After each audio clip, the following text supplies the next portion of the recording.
আসসালামু আলাইকুম।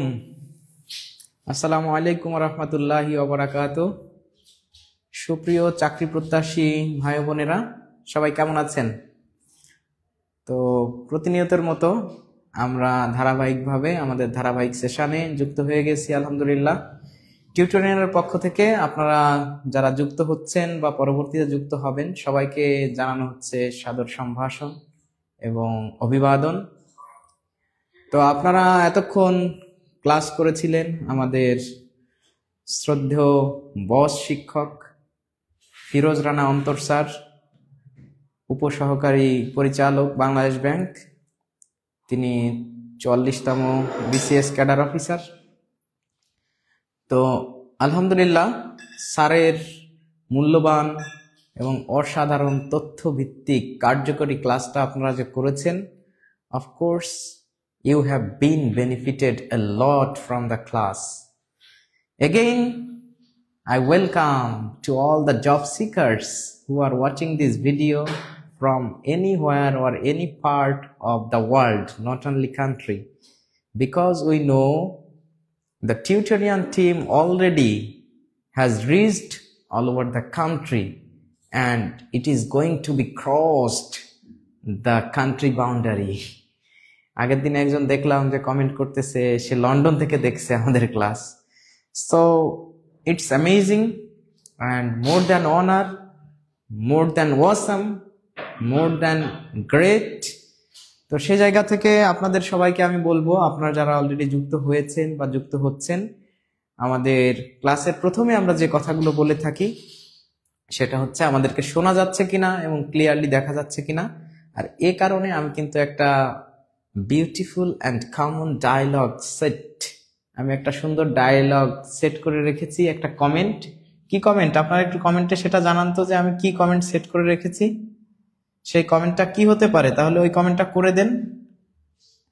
আর আজকে নিঃসন্দেহে আপনারা সবাই দেখতে পারতেছেন প্রাইমারি সহকারী শিক্ষক নিয়োগ প্রস্তুতি ইংরেজি free class. So I assure you, you are going to get English class. Okay, so এক ক্লাসে সর্বোচ্চ মার্ক কমনের গবেষণামূলক ক্লাস। এবং এই কথাগুলো আমরা কেন লিখি সেগুলো হচ্ছে আমরা ব্যাখ্যা করার কিছু নাই, ক্লাস করলে বুঝতে পারি যে গবেষণামূলক ক্লাস হয় কিনা। কারণ আমরা 8টা 10টা 15টা প্রশ্ন সলভ করি, 2 ঘন্টা টাইম নিই। তার মানে এমন না যে জাস্ট প্রশ্ন পড়ে সমাধানটা দিয়ে দিচ্ছি বা উত্তরটা বলে দিচ্ছি।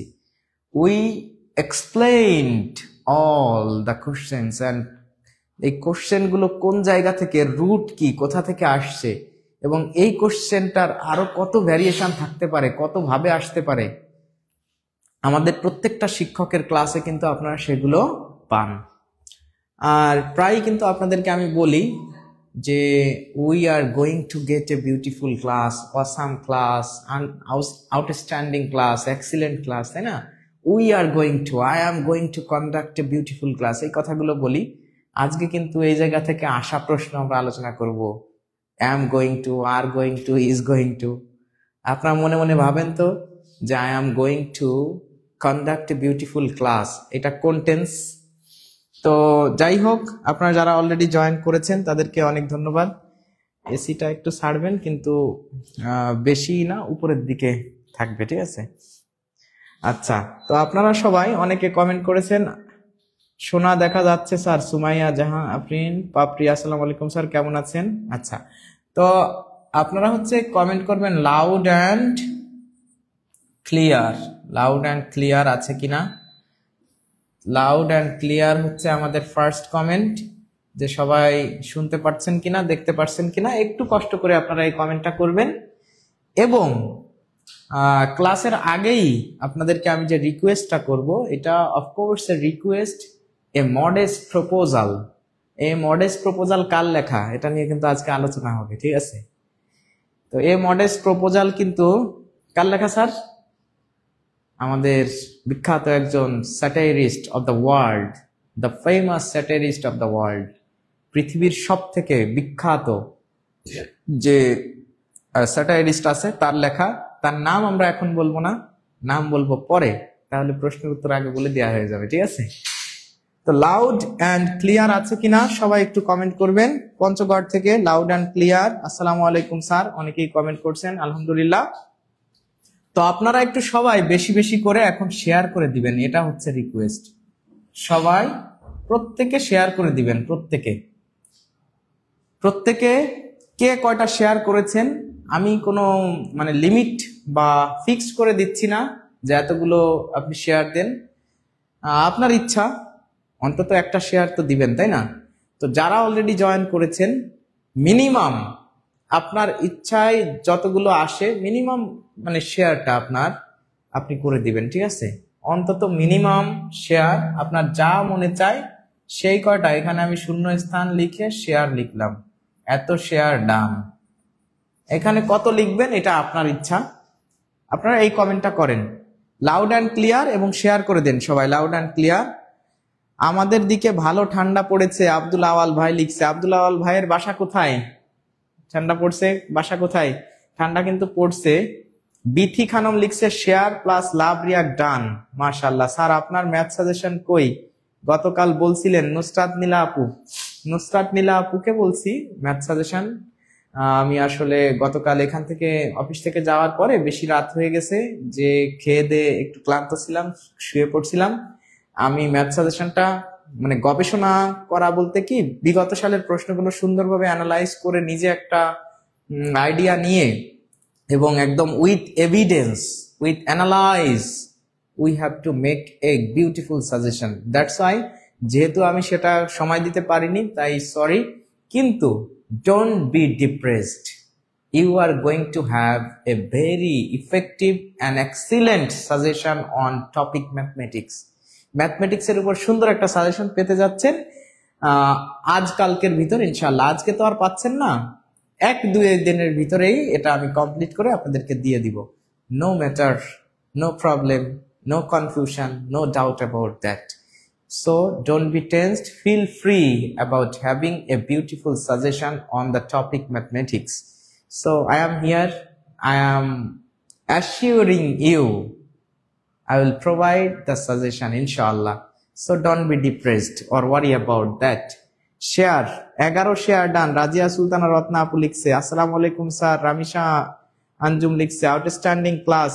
দিন ইসলাম শিকদার আমার ভাগ্নে সুন্দর একটা কমেন্ট করেছে। Thank you so much mister Din Islam for having a beautiful comment here. I appreciate you. If you have time on your hand, try to join the class from beginning to last. Inshallah, it will be a beautiful session for learning English. Inshallah, I request you to join the class if you don't have any pressure of study or academic study. Okay, so thank you Mr. Din Islam. Patuakhali থেকে দেখছে কাজল রেখা আপু 3 share done. হ্যাঁ, কে কয়টা share করেছেন একটু জানাবেন। তুহা জাহান লিখছে sir কেমন আছেন? আলহামদুলিল্লাহ ভালো আছি। শামিমা আক্তার আসসালামু আলাইকুম। ওয়ালাইকুম আসসালাম, আপনি কেমন আছেন? আমি ভালো আছি আলহামদুলিল্লাহ। তাহলে কে কয়টা শেয়ার করেছেন একটু জানিয়ে দিন, কে কয়টা শেয়ার করেছেন। আর অলরেডি আমি এটা কমেন্ট পেয়ে গেছি, লাউড অ্যান্ড ক্লিয়ার শোনা যাচ্ছে এবং দেখা যাচ্ছে। তো এটা নিয়ে আর আপনাদের এখন প্রেশার নাই, আপনারা একটু প্লিজ শেয়ার করে দেন, আমরা এখনই ক্লাসে চলে যাব, ঠিক আছে? আর কে কোথা থেকে দেখছেন একটু জানাবেন, কে কোথা থেকে দেখছেন। বরগুনা থেকে, ভোলা ডিস্ট্রিক্ট, বোরহান উদ্দিন উপজেলা। আচ্ছা, আনিশা ইসলাম মাহিরা আপু লিখছে। নারায়ণগঞ্জ থেকে দেখছেন রেজওয়ান আলী ভাই, আসসালামু আলাইকুম। আফসানা আঞ্জুম লিজা আপু লিখছে। আফসানা আঞ্জুম লিজা আপু নিশ্চয়ই বাগেরহাট থেকে দেখছে। শামিমা আক্তার দেখছে চাঁদপুর থেকে। আর আরশি জান্নাত লিখছে, আরশি রোজা লিখছে স্যার কেমন আছেন? আলহামদুলিল্লাহ ভালো আছি। তো উর্মিলা মন্ডল লিখছে স্যার কেমন আছেন? হ্যাঁ আলহামদুলিল্লাহ ভালো আছি। পাপড়ি জামান লিখছে 6টা শেয়ার, বা মাশাআল্লাহ। আচ্ছা, তাহলে কে কোথা থেকে দেখছেন একটু জানিয়ে দিন, আমরা এখন ক্লাসের দিকে ধাবিত হব। আলহামদুলিল্লাহ আপনারা যারা জয়েন করেছেন। আর আমরা কিন্তু মেইনলি এখন কোন চাকরিটাকে ফোকাস করতেছি আপনারা তো সবাই বুঝতে পারতেছেন। বলেন তো কোন চাকরিটাকে বেশি ফোকাসে নিয়ে আসছি? যেহেতু প্রাইমারির নিয়োগটা চলমান, প্রাইমারির 2টা নিয়োগ, একটা হচ্ছে সহকারী শিক্ষক আর একটা হচ্ছে প্রধান শিক্ষক। এখানে আর একটা গুরুত্বপূর্ণ বিষয় হলো প্রধান শিক্ষক আর সহকারী শিক্ষকের কিন্তু কোশ্চেন প্যাটার্নটা অনেকটা একই রকম এবং মার্কস ডিস্ট্রিবিউশনটাও সেম। তবে গ্রেডটা যেহেতু ভিন্ন, কোশ্চেনের হালকা ভ্যারিয়েশন থাকে। কেমন ভ্যারিয়েশন থাকে, মানে হালকা, এই হালকাটা কতটুকুন, এইগুলো নিয়ে কিন্তু আজকের ক্লাসে কথা হবে। সুতরাং আজকের ক্লাসটা হবে জমজমাট, জবরদস্ত, analysing, standard and an excellent class. যে we will able to make differentiation or difference between the question pattern of headmaster of primary school and the assistant teacher of a government primary school. এই দুইটা সার্কুলারের variation কেমন হতে পারে ইংরেজি কোশ্চেনে, I will going to explain that, সেটা কিন্তু আমি আজকে ব্যাখ্যা করব। তো সবাই দ্রুত আপনারা সবাই শেয়ার করে দিন, যাতে পরবর্তীতে ক্লাসের ভিতর আর এই কথাগুলো আমাদের রিপিট করতে না হয়। তো সিরাজগঞ্জ থেকে দেখছেন রেশমি ঋষি আপু লিখছে, আপনি কেমন আছেন? ভালো আছি। অলিদ ভাই দেখছেন সিরাজগঞ্জ থেকে, প্রাইমারি জব স্যার অনেক ভালো ক্লাস করান। বাবু শারমিন আক্তার বাবু, আচ্ছা ধন্যবাদ। তো আসেন আমরা ক্লাসে চলে যাই। প্রথম প্রশ্নে চলে যাচ্ছি আমরা। তো সবাই ঝটপট কমেন্ট করবেন, আমরা শর্টে ইনশাআল্লাহ, যেহেতু বর্তমান শীত পড়ে গেছে অলরেডি, সেক্ষেত্রে সেভাবেই আমরা ক্লাসটা কন্ডাক্ট করার চেষ্টা করব। আপনারা সবাই প্রথম প্রশ্নটার উত্তর করে দেন যে identify the correct passive form of he is going to open A shop. He is going to open A shop, এইটা প্রাইমারি সহকারী শিক্ষক নিয়োগ পরীক্ষা 2018 সালের আসা প্রশ্ন। তাহলে নিঃসন্দেহে এই যে দেখেন, আমি কালকে অ্যাক্টিভ প্যাসিভের কথা বলেছিলাম না, এই যে প্যাসিভ থেকে এই প্রশ্নটা কিন্তু এসেছিল 2018 সালে, একটা প্রশ্ন প্যাসিভ থেকে ছিল। তো অ্যাক্টিভ প্যাসিভ মানে ভয়েস থেকে ছিল। তো ভয়েসটা আপনাকে পড়তে হবে, কিভাবে পড়বেন এবং এটার প্যাটার্ন কি, সুন্দর করে আমি একদম ডিটেইলস আলোচনা করব। আপনারা উত্তর করে দেন এই প্রশ্নটার উত্তর কি হবে। আচ্ছা, অনেকদিন পরে দেখলাম আপনাকে, ভালো আছেন আপনি? I miss you best teacher.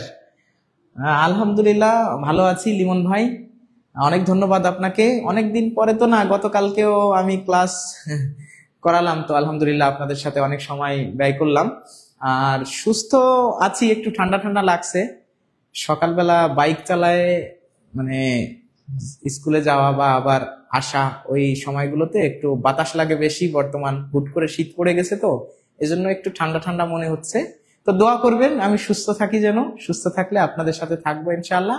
সুস্থ না থাকলেও হয়তো আমার দেহ থাকবে আমার বাসায়, বাট আমার মন বা হৃদয় থাকবে আপনাদের সাথে।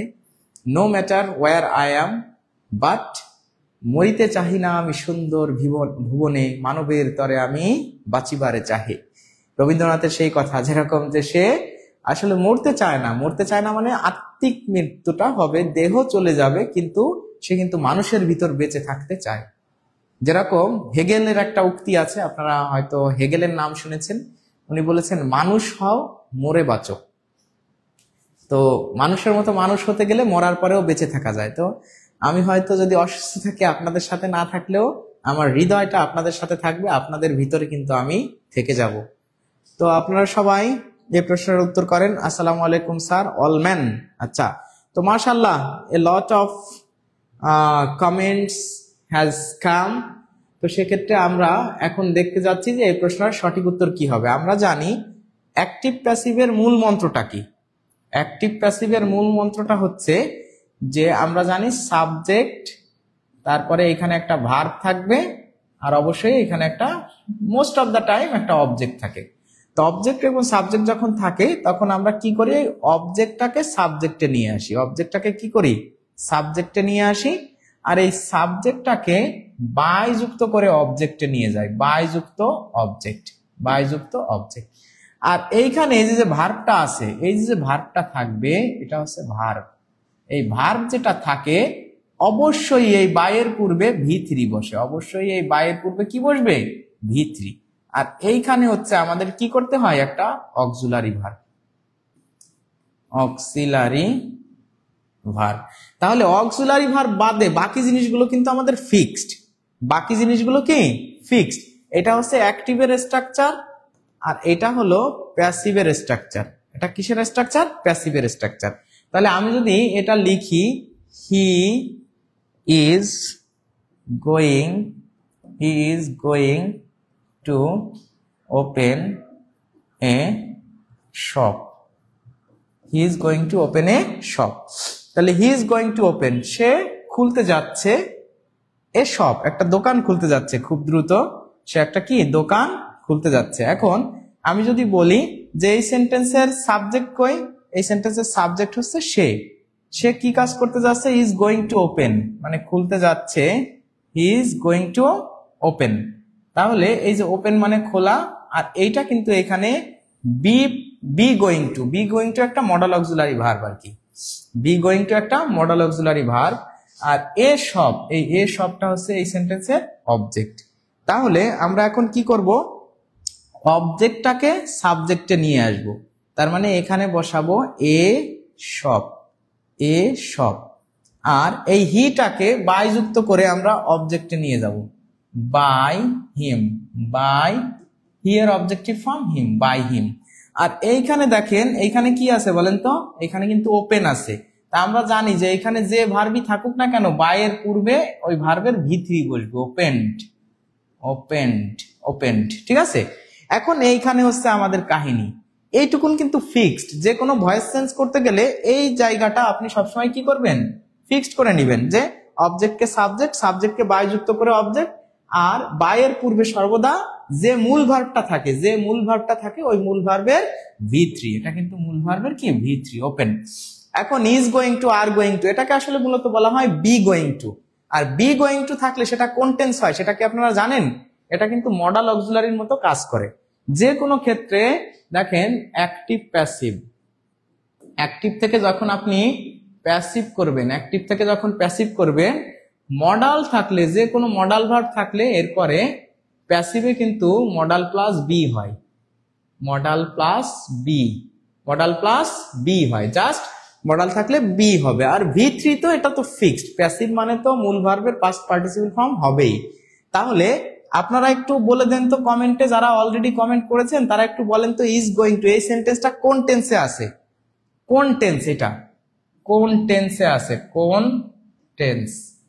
কোন টেন্স? এই is going to, are going two, এটার বি গোয়িং টু যেটা am is R was wire, এরপরে যদি গোয়িং টু থাকে, তো অ্যাম ইজ আর, এটা যদি থাকে am is R going two, তাহলে এই যে অ্যাম ইজ আর এর পরে যদি গোয়িং টু থাকে, তাহলে সেক্ষেত্রে এটা কোন টেন্স হয়, এটা কিন্তু আমি আগেই বলছি যে এটা মডাল অক্সিলারির মতো কাজ করবে।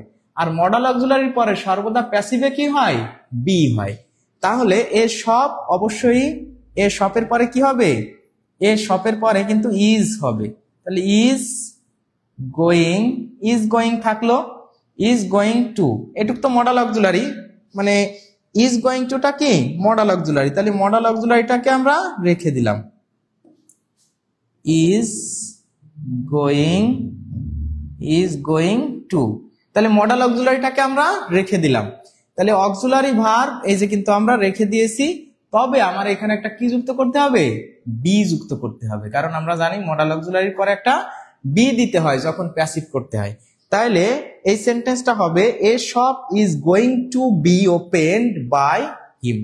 তাহলে a shop is going to be opened by him, এটা কোথায় আছে, কত নম্বরে আছে আপনারা একটু দেখেন তো। এটা কিন্তু একটা মডাল অক্সিলারি ভার্ব হিসেবে কাজ করে, এই ইজ বি গোয়িং টুটা মডাল অক্সিলারি, আর এই যে সেন্টেন্সটা আছে এটা কিন্তু ফিউচার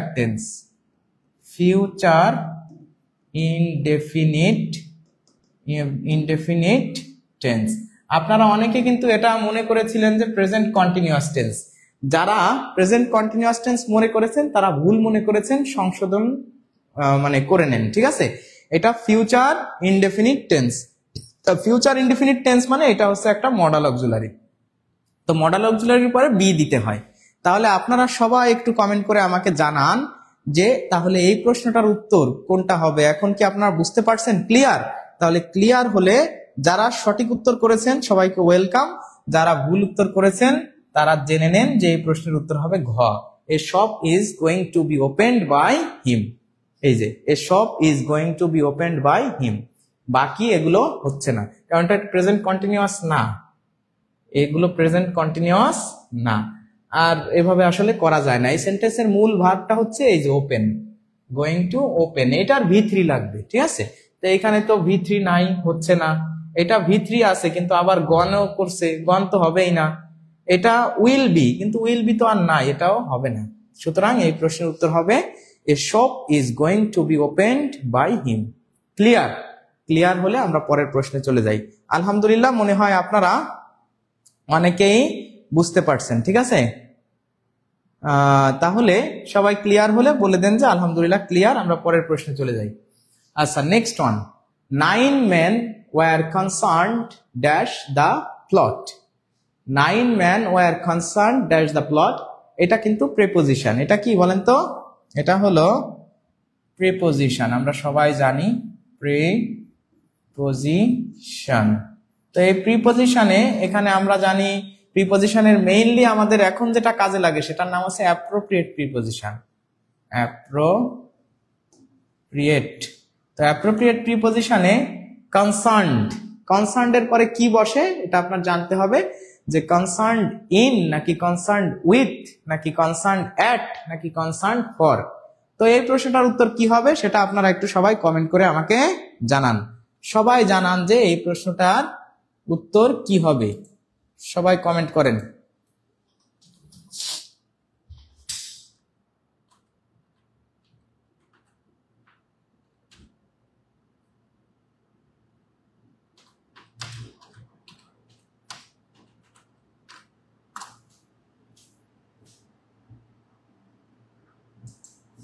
সবাই এই প্রশ্নটার উত্তর করে জানান যে এটার উত্তর আসলে কি হবে। দেখেন, পারবেন আশা করি ইনশাআল্লাহ, অনেকেই পারবেন, অনেকেই পারবেন আশা করি। তাহলে প্রশ্নটার অনেকেই উত্তর করতেছেন, বা মাশাআল্লাহ, সবাই উত্তর করেন। তো এটা কিন্তু আশা প্রশ্ন, ঠিক আছে, এটা কিন্তু কোনো নতুন প্রশ্ন না। এটা প্রাইমারিতে দেখেন ওই যে কত সালে, 2018 সালে এই প্রশ্নটা আসছে, ঠিক আছে। তাহলে এই প্রশ্নটা কি আমাদের একটা আশা প্রশ্ন। তাহলে আশা প্রশ্ন হলে অবশ্যই বিগত সালের প্রশ্ন কিন্তু আপনাদের সবাইকে পারতে হবে, অবশ্যই সবাইকে পারতে হবে। যদি আমরা এইগুলো না পারি তখন কিন্তু আমরা ঝামেলায় পড়ে যাব। তার মানে বিগত সালের প্রশ্নগুলো সবাইকে সুন্দরভাবে সলভ করতে হবে, কনসার্নড উইথ। আচ্ছা, দেখা যাক। তো আমরা একটু দেখি যে কনসার্নড ইন আছে, আবার কনসার্নড মনে করেন যে ফর আছে, কনসার্নড অ্যাট হয় না, কনসার্নড উইথ আছে, ঠিক আছে। কিন্তু আপনারা এইখানে কোনটা হবে সবাই একটু বলেন। এইখানে অনেকে ইন বলতেছেন, অনেকে কি বলতেছেন, অনেকে কিন্তু উইথ বলতেছেন। এই সবগুলোই কিন্তু আছে, কিন্তু এই সবগুলোর এক একটার অর্থ কিন্তু এক এক রকম। আপনারা সবাই একটু জানাবেন যে এই প্রশ্নটার উত্তর এইখানে কোনটা হবে, ঠিক আছে। কনসার্নড উইথ হয়, ইন হয়, ফর হয়, এর প্রত্যেকটার কিন্তু আলাদা আলাদা অর্থ। তাহলে অর্থ যদি আলাদা হয় সেক্ষেত্রে আপনারা সবাই বলেন তো যে এইখানে কোনটা হবে।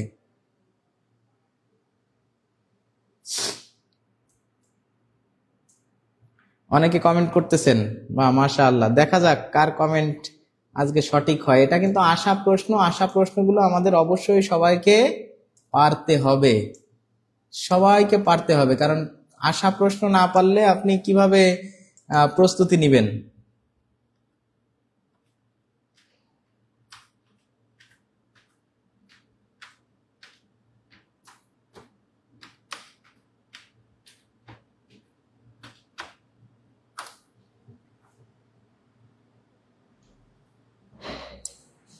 তাহলে আমরা এই প্রশ্নটার ব্যাখ্যা জেনে নিই।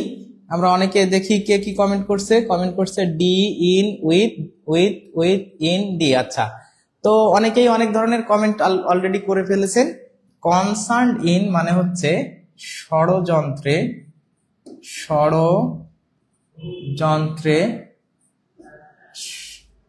ষড়যন্ত্রে লিপ্ত লিপ্ত ষড়যন্ত্রে লিপ্ত থাকা বা খারাপ কাজে লিপ্ত থাকা, খারাপ কাজে জড়িত থাকা, জড়িত থাকা, ঠিক আছে, খারাপ কাজে জড়িত থাকা। আর কনসার্ন ফর মানে কোনো বিষয় নিয়ে কোনো কিছু করার জন্য উদ্বিগ্ন উদ্বিগ্ন মানে হচ্ছে ভবিষ্যতে সে কোনো কিছু মানে কোনো একটা বিষয় নিয়ে সে চিন্তিত আছে আর কি। আর কনসার্নড উইথ মানে হচ্ছে মূলত সংশ্লিষ্ট থাকা, সংশ্লিষ্ট থাকা।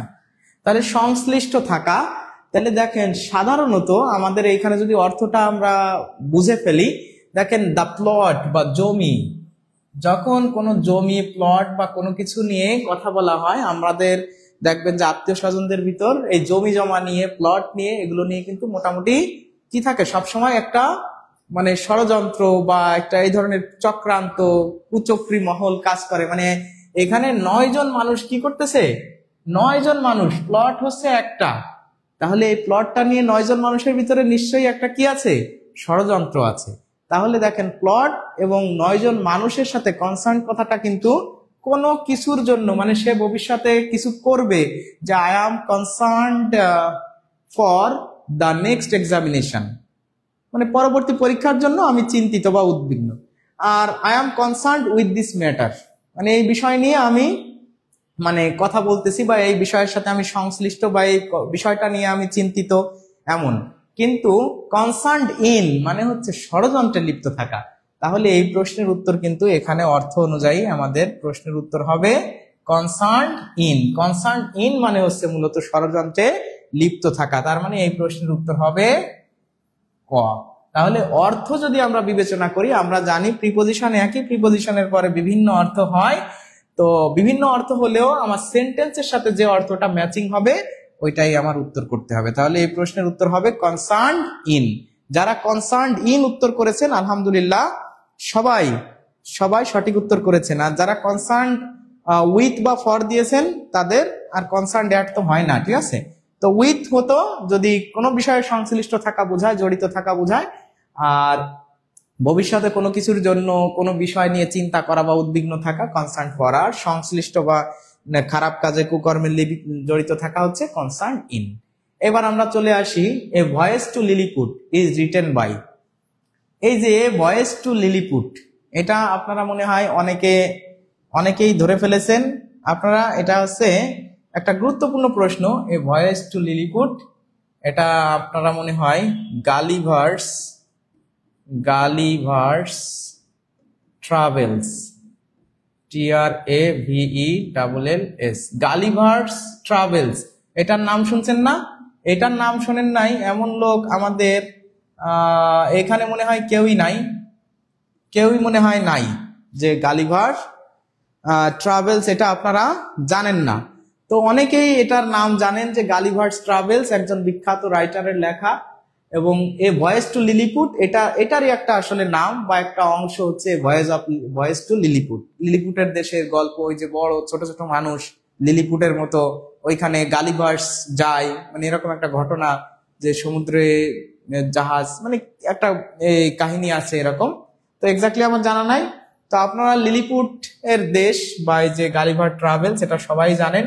তো বলছে ভয়েস টু লিলিপুট এটা কার লেখা, মূলত এটা কার লেখা। তো দেখেন এটা যার লেখা তার সম্পর্কে আমি যদি বলি যে ইনি আছে একজন ইরিশ কি বলবো যে নোভেলিস্ট বা আবার উনি পোয়েট, কবিতা লিখেছে, পোয়েট, স্যাটারিস্ট এনাকে বলা হয়, SATIREST, স্যাটারিস্ট। মানে ইনি হচ্ছে মূলত greatest, GREATEST, greatest satirist of the world, satirist of the world, ঠিক আছে। ইনি মূলত হচ্ছে, ইনি হলো জন্মগ্রহণ করেছেন 1667 সালে, আর মৃত্যু হচ্ছে 1745 সালে। এত সালে জন্ম, এত সালে হচ্ছে মৃত্যু। নামটা আমি একটু পরেই বলতেছি। তাহলে ইনি কোন পিরিয়ডে ছিল? ইনি হচ্ছে নিও ক্লাসিক্যাল যে পিরিয়ড আছে, নিও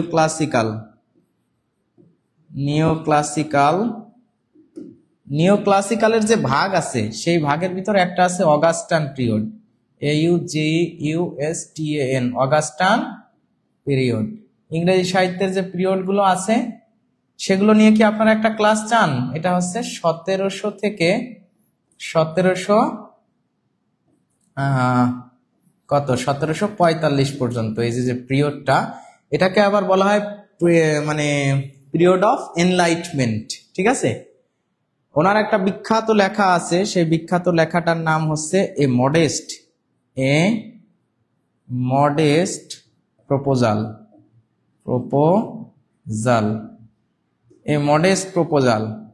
এ টেল অফ দ্য টাব, এরকম একটা আরেকটা লেখাও আছে। যাই হোক, কত কিছু আপনার প্রয়োজন নাই। এনার সম্পর্কে আমি বলছিলাম লিটারেচারে 2-3 মার্কস থাকে। এই 2-3 মার্কস যাদের সম্পর্কে পড়তে হবে তার ভিতর one of the greatest poet ever and writers, তিনি হচ্ছে আমাদের এই গল্পের নায়ক, যে জনাথন সুইফট, SWIFT। এই জনাথন সুইফটের লেখা বিখ্যাত যে স্যাটায়ার গুলো বা লেখাগুলো আছে, তার ভিতরে একটা হচ্ছে এ ভয়েস টু লিলিপুট। এটা গালিভার্স ট্রাভেল থেকে নেওয়া। তো সেক্ষেত্রে আপনারা সবাই মনে হয় বুঝতে পারছেন। আপনারা যদি কেউ চান যে মেইনলি লিটারেচারের উপর ভিত্তি করে লিটারেচারের যুগ বিভাজন, এই যে যেরকম আপনাদেরকে আমি বলতেছি, দেখেন এই যে 1700 থেকে 1745 সাল, এটা হচ্ছে অগাস্টান পিরিয়ড। তাহলে উনার বয়স যেহেতু এই যে 1745 সাল পর্যন্ত, মানে মোটামুটি 1700 সালের আগে উনার জন্ম, কিন্তু উনি তো ওই সময় ছোট ছিল। মোটামুটি 1700 সাল যখন হয়েছে তখন তার বয়স মোটামুটি লেখালেখি শুরু 30 বছর বা 30-32 বছর বয়স হয়েছে, যার কারণে ওনার লেখালেখিগুলো এই যুগের ভিতরে ইনক্লুড করা হয়।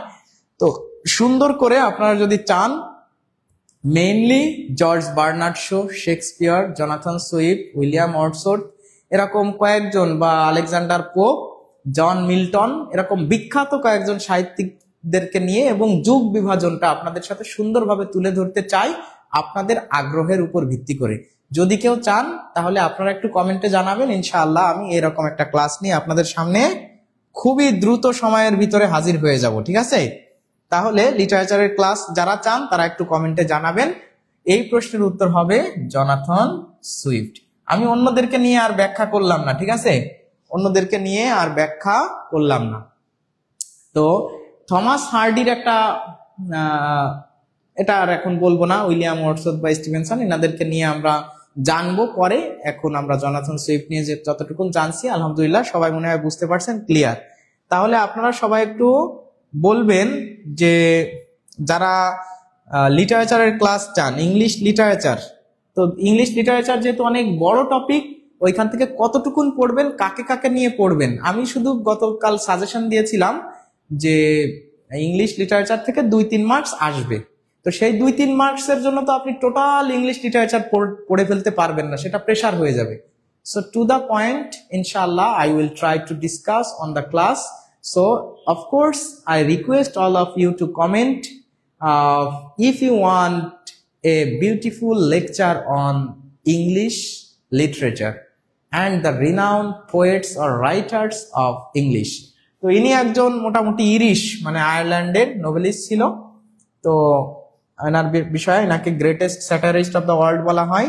নিও ক্লাসিক্যাল পিরিয়ডের ওনার বিখ্যাত একটা লেখা এই মডেস্ট প্রপোজাল, তারপরে আরো একটা আছে যে এ টেল অফ টাব,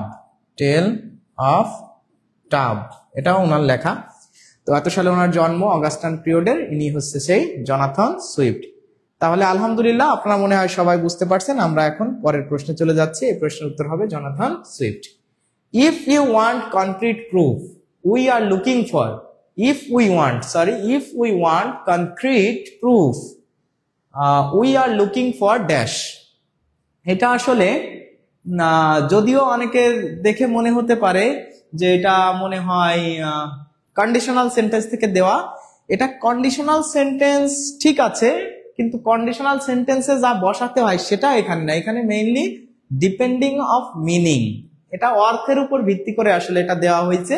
এটার কোন অর্থটা দিলে সেন্টেন্সটা সঠিক হয়, এটা কমপ্লিটিং সেন্টেন্স বলতে পারেন। তবে এটা মেইনলি এখানে কিন্তু ভার্ব বসাতে বলে নাই যে এইখানে এই টেন্স আছে ওই পাশে কি টেন্স হবে। ইফ যুক্ত সেন্টেন্সের এই পাশে কোন টেন্স থাকলে ওই পাশে কোন টেন্স হয়, এটা না। এটা আসলে অর্থ কোনটা এর সাথে অ্যাডজাস্টমেন্ট হয় সেই কথাটা এখানে চেয়েছে। সুতরাং আপনারা সবাই উত্তর করেন যে if we want concrete proof we are looking for.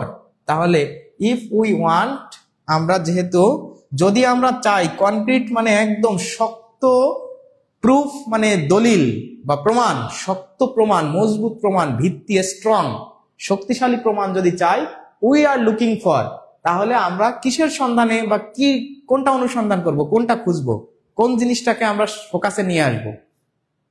তো এটাই আপনারা একটু সবাই উত্তর করে দেন। তাহলে 300, আচ্ছা, অনেকে বি উত্তর করতেছেন, building material, we are looking for building material. আমরা কনক্রিট, কনক্রিট মানে এখানে কি বুঝতেছেন আপনারা? কনক্রিট মানে কি বুঝতেছেন বলেন তো?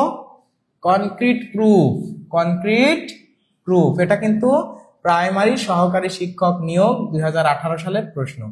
কনক্রিট মানে এখানে মূলত বোঝানো হচ্ছে শক্ত বা শক্তিশালী, স্ট্রং, শক্তিশালী, বা মনে করেন যে যৌক্তিক বা দালিলিক বলা যায়, দালিলিক, দালিলিক। আর প্রুফ মানে হচ্ছে প্রমাণ, প্রুফ মানে প্রমাণ। যদি আমরা শক্ত প্রমাণ চাই বা যদি আমরা শক্তিশালী বা দালিলিক প্রমাণ চাই, উই আর লুকিং ফর, তাহলে আমাদের কি খুঁজতে হবে, কোন জিনিসে প্রায়োরিটি দিতে হবে? সবাই একটু কমেন্ট করে জানান। ক উত্তর করেছেন অনেকে, বাস্তব বা সুনির্দিষ্ট। এক্স্যাক্টলি বাস্তব বলা যায়, এই যে এটাকে সুনির্দিষ্ট, বাস্তব, বাস্তব বা সুনির্দিষ্ট এগুলো বলা যায়। হ্যাঁ, এটা কমেন্ট করেছিলেন হচ্ছে কে, তাকে একটা ধন্যবাদ না দিলে হয় না, আমাদের রোদেলা শারমিন আপু এটা কমেন্ট করেছেন। তো আপনারা যদি if we want concrete proof we are looking for, সেক্ষেত্রে এই প্রশ্নের উত্তর অনেকে ক করতেছেন, clear evidence, building material, cement mixture. তার মানে এইখানে কনক্রিট মানে কিন্তু এখানে ওই ইট কাঠ পাথরের এই জিনিস বোঝানো হচ্ছে না। এখানে আমরা মনে হয় সবাই অলরেডি বুঝে গেছি যে এই প্রশ্নটার কি হবে। এই প্রশ্নটার উত্তর হবে হচ্ছে, যদি আমরা শক্ত বা শক্তিশালী দালিলিক প্রমাণ চাই, সেক্ষেত্রে আমাদের কোনো বিল্ডিং ম্যাটেরিয়াল খোঁজার দরকার নেই, মানে ভবনের জন্য ম্যাটেরিয়াল বা সিমেন্ট মিক্সার দরকার নেই। কারণ এইখানে কনক্রিট মানে কোনো ইট বালু সিমেন্ট দিয়ে তৈরি কোনো জিনিস বোঝানো হচ্ছে না, something to cover A path না, এটা ওই যে রড ঢালাই দেওয়া সিমেন্ট দিয়ে, এটা না। এটা হচ্ছে ক্লিয়ার এভিডেন্স। আমাদের কি দরকার? যদি আমরা দালিলিক প্রমাণ চাই তাহলে ক্লিয়ার এভিডেন্স দরকার, একদম পরিচ্ছন্ন দলিল দরকার। মানে আমরা কোনো প্রমাণ চাইলে সেটার জন্য কি, মানে দলিল প্রয়োজন, এভিডেন্স দরকার। যেরকম যে কোনো একটা কথা যদি কেউ বলে, সেটার জন্য কি প্রয়োজন, সেটাকে প্রমাণিত করতে হলে অবশ্যই আমাদের সুন্দর একটা এভিডেন্স প্রয়োজন হয়। সুতরাং এই প্রশ্নের উত্তর হবে ক্লিয়ার এভিডেন্স। তাহলে আপনারা সবাই ক্লিয়ার লিখে কমেন্ট করেন যে আপনারা বুঝতে পারছেন কিনা। যারা এখনো শেয়ার করেন নাই তারা একটু প্লিজ শেয়ার করে দিবেন।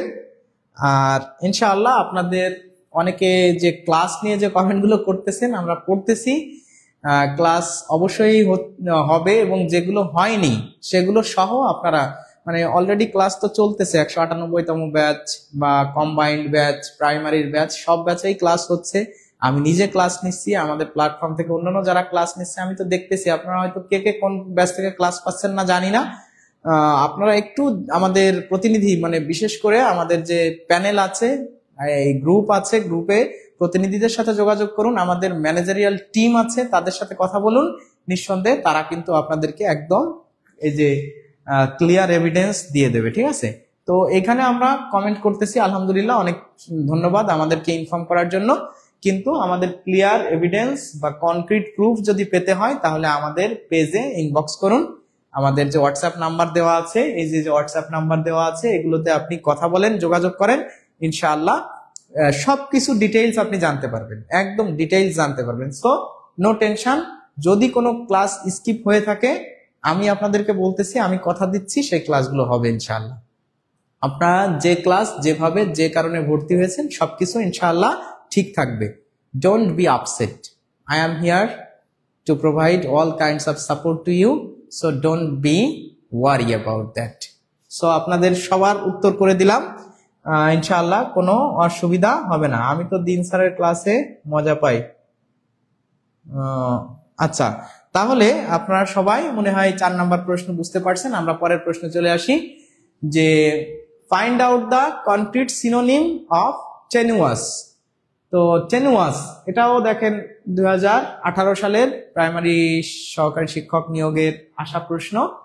তাহলে আপনারা সবাই উত্তর করে দেন, এই প্রশ্নটার সঠিক উত্তর কি হবে।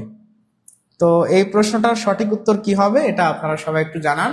যে টেনুয়াস যে শব্দটা, টেনুয়াস এটা সিনোনিম অ্যান্টোনিম থেকে আমরা বলছিলাম।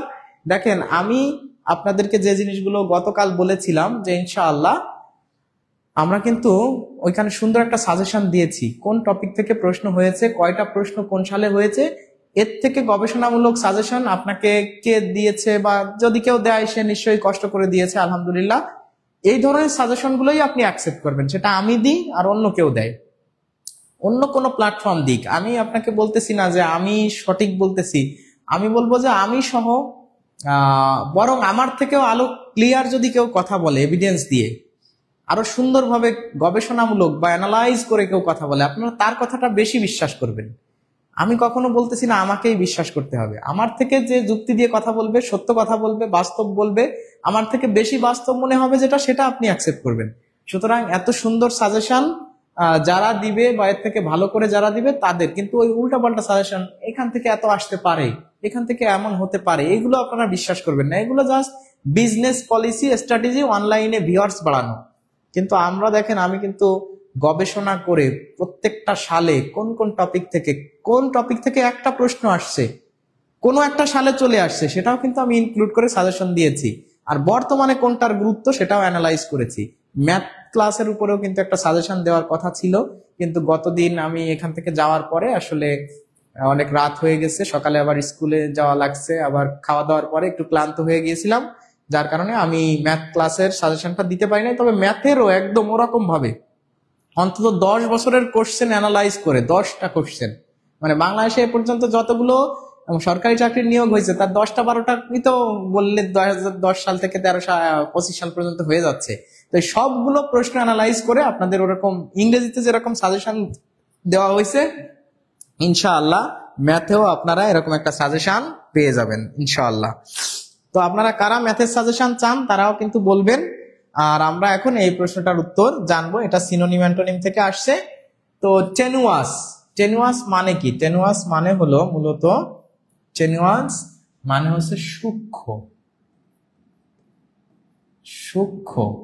বা চিকন বা পাতলা এরকম অর্থ বোঝায়। ঠিক আছে, টেনুয়াস সূক্ষ্ম, পাতলা, চিকন, ছোট এরকম আর কি বোঝায়। তো সেক্ষেত্রে ভাইটাল মানে হচ্ছে গুরুত্বপূর্ণ, এটা হচ্ছে না। ভাইটাল মানে হচ্ছে কি গুরুত্বপূর্ণ, তাহলে গুরুত্বপূর্ণর সাথে তো সূক্ষ্মর কোনো মিল নাই। কেয়ারফুল মানে যত্নবান, এটাও হয় না। আর ডেঞ্জারাস মানে তো ভয়ানক, এটার সাথে আসলে ওটা হয় না। থিন মানে কি সূক্ষ্ম, বা পাতলা, আমরা জানি পাতলা, থিন মানে পাতলা। আচ্ছা, আপনারা কি জানেন থিক মানে কি? THICK, থিক মানে কিন্তু মোটা, থিক মানে কি মোটা। আর থিন মানে পাতলা, এটা একটু আপনারা জেনে নিতে পারেন। হ্যাঁ, থিক দেখবেন যে লেখা থাকে থিক নেট থিন নেট। তো থিক মানে হচ্ছে মোটা, আর থিন মানে কিন্তু পাতলা। অনেকে এই থিন থেকে থিককে কি করে ফেলে, মানে গুলিয়ে ফেলে। তো আশা করি এখন আর গুলাবে না। থিন মানে পাতলা। কোনো জায়গায় যদি থিক দেওয়া থাকে থিন না দিয়ে, আপনারা ওই ট্রাপে বা ফাঁদে পা দিবেন না। আশা করি এই প্রশ্নটার উত্তর ক্লিয়ার। ক্লিয়ার? তাহলে ক্লিয়ার হলে সবাই একটু ক্লিয়ার লিখে কমেন্ট করুন। আলহামদুলিল্লাহ, সবাইকে ধন্যবাদ। আপনারা সবাই মনোযোগ দিয়ে ক্লাসটা করেন, আপনাদের জন্য আমরা আছি ইনশাআল্লাহ। উইক ঠিক। আচ্ছা, রেশমি ঋষি আপু অনেকগুলো লাভ রিয়াক্ট দিয়েছেন, অনেকেই কমেন্ট করতেছেন। যারা উত্তর করেছিলেন খ, তাদের সবার উত্তর সঠিক হয়েছে। আমরা পরের প্রশ্নে চলে যাচ্ছি। তাহলে we are going to the next question. আচ্ছা, আছে হি ইজ ড্যাশ, দেখেন কনফিডেন্ট ড্যাশ সাকসেস। তো এর আগে কিন্তু আমি প্রিপোজিশন থেকে একটা দেখিয়েছি, আবার দেখেন প্রিপোজিশন কিন্তু এখানে চলে আসছে। এখন আমি আজকে যে বিষয়টা ফিল করলাম, এটা হচ্ছে আমাদের মেমোরাইজিং পার্টের যে বিষয়টা, মেমোরাইজিং পার্ট। তো এই মেমোরাইজিং পার্টের ভিতর যে জিনিসগুলো আছে, মেমোরাইজিং পার্টস না বলে পার্ট বলি। মেমোরাইজিং পার্টের ভিতরে দেড় রকম আছে, সিনোনিম অ্যান্ড অ্যান্টোনিম। এরপরে অ্যাপ্রোপ্রিয়েট প্রিপোজিশন, ঠিক আছে। এরপরে আছে ইডিয়মস অ্যান্ড ফ্রেজেস। এরপর আছে স্পেলিং। এরপরে আছে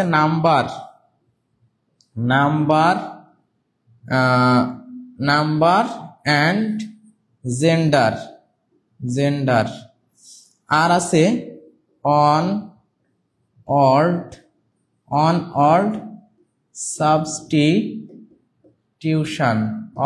সাবস্টিটিউশন বা মিনিং বলে এটাকে অনেকে, মিনিংস হিসাবে আছে অনেক বইয়ে মিনিংস। এই যে কয়টা টপিক, 1 2 3 4 5, এখানে 2টা টপিক, আসলে 6। তো এই যে 5-6টা বা 6-7টা টপিক আছে, এই টপিকগুলো আমাদের সাধারণত প্রত্যেকটা টিচার বলে থাকে যে এটা টানা মুখস্থ করবেন, ঠিক আছে। টানা মুখস্থ, সিনোনিম অ্যান্টোনিম এগুলো টানা মুখস্থ। আমি বলবো যে না, টানা মুখস্থ না। এইখানে আপনাদেরকে আমি একটা পার্সেন্টেজ দিয়ে দিচ্ছি, এর ভিতরে 50% আপনাকে মুখস্থ করতে হবে। 50% মেমোরাইজিং পার্টেও 50% মুখস্থ, অ্যান্ড বাকি যে 50% এটা বুঝে পড়তে হবে। তাহলে যদি 50% আপনাকে মুখস্থ করতে হয় আর 50% বুঝে পড়তে হয়, তা 50% আপনারা না বুঝে, আমরা কিন্তু সবাই টানা মুখস্থ করারই চেষ্টা করি যে appropriate preposition, synonym antonym, idiom and phrase মানেই মুখস্থ না। এর মানেই মুখস্থ না, আমি বলতেছি এর মানেই মুখস্থ না। আপনাকে এই 50% আমি বলবো যে মুখস্থ করেন, বাকি যে 50% বুঝে পড়তে হবে। এর ভিতর থেকে কোন প্রিপোজিশন গুলো বুঝে পড়তে হবে, কোন ফ্রেজ অ্যান্ড ইডিয়মস গুলো বুঝে পড়তে হবে, এটার উপরে আমি প্রত্যেকটা টপিকের ক্লাস নিতে চাচ্ছি। যেহেতু আমাদের দেশে প্রচলিত ভাবে গ্রামার নিয়ে অনেক কাজ হয়, অনেক সুন্দর করে সবাই গ্রামার পড়ায়, কিন্তু মুখস্থ পার্ট নিয়ে কেউ কোনো কথাই বলে না।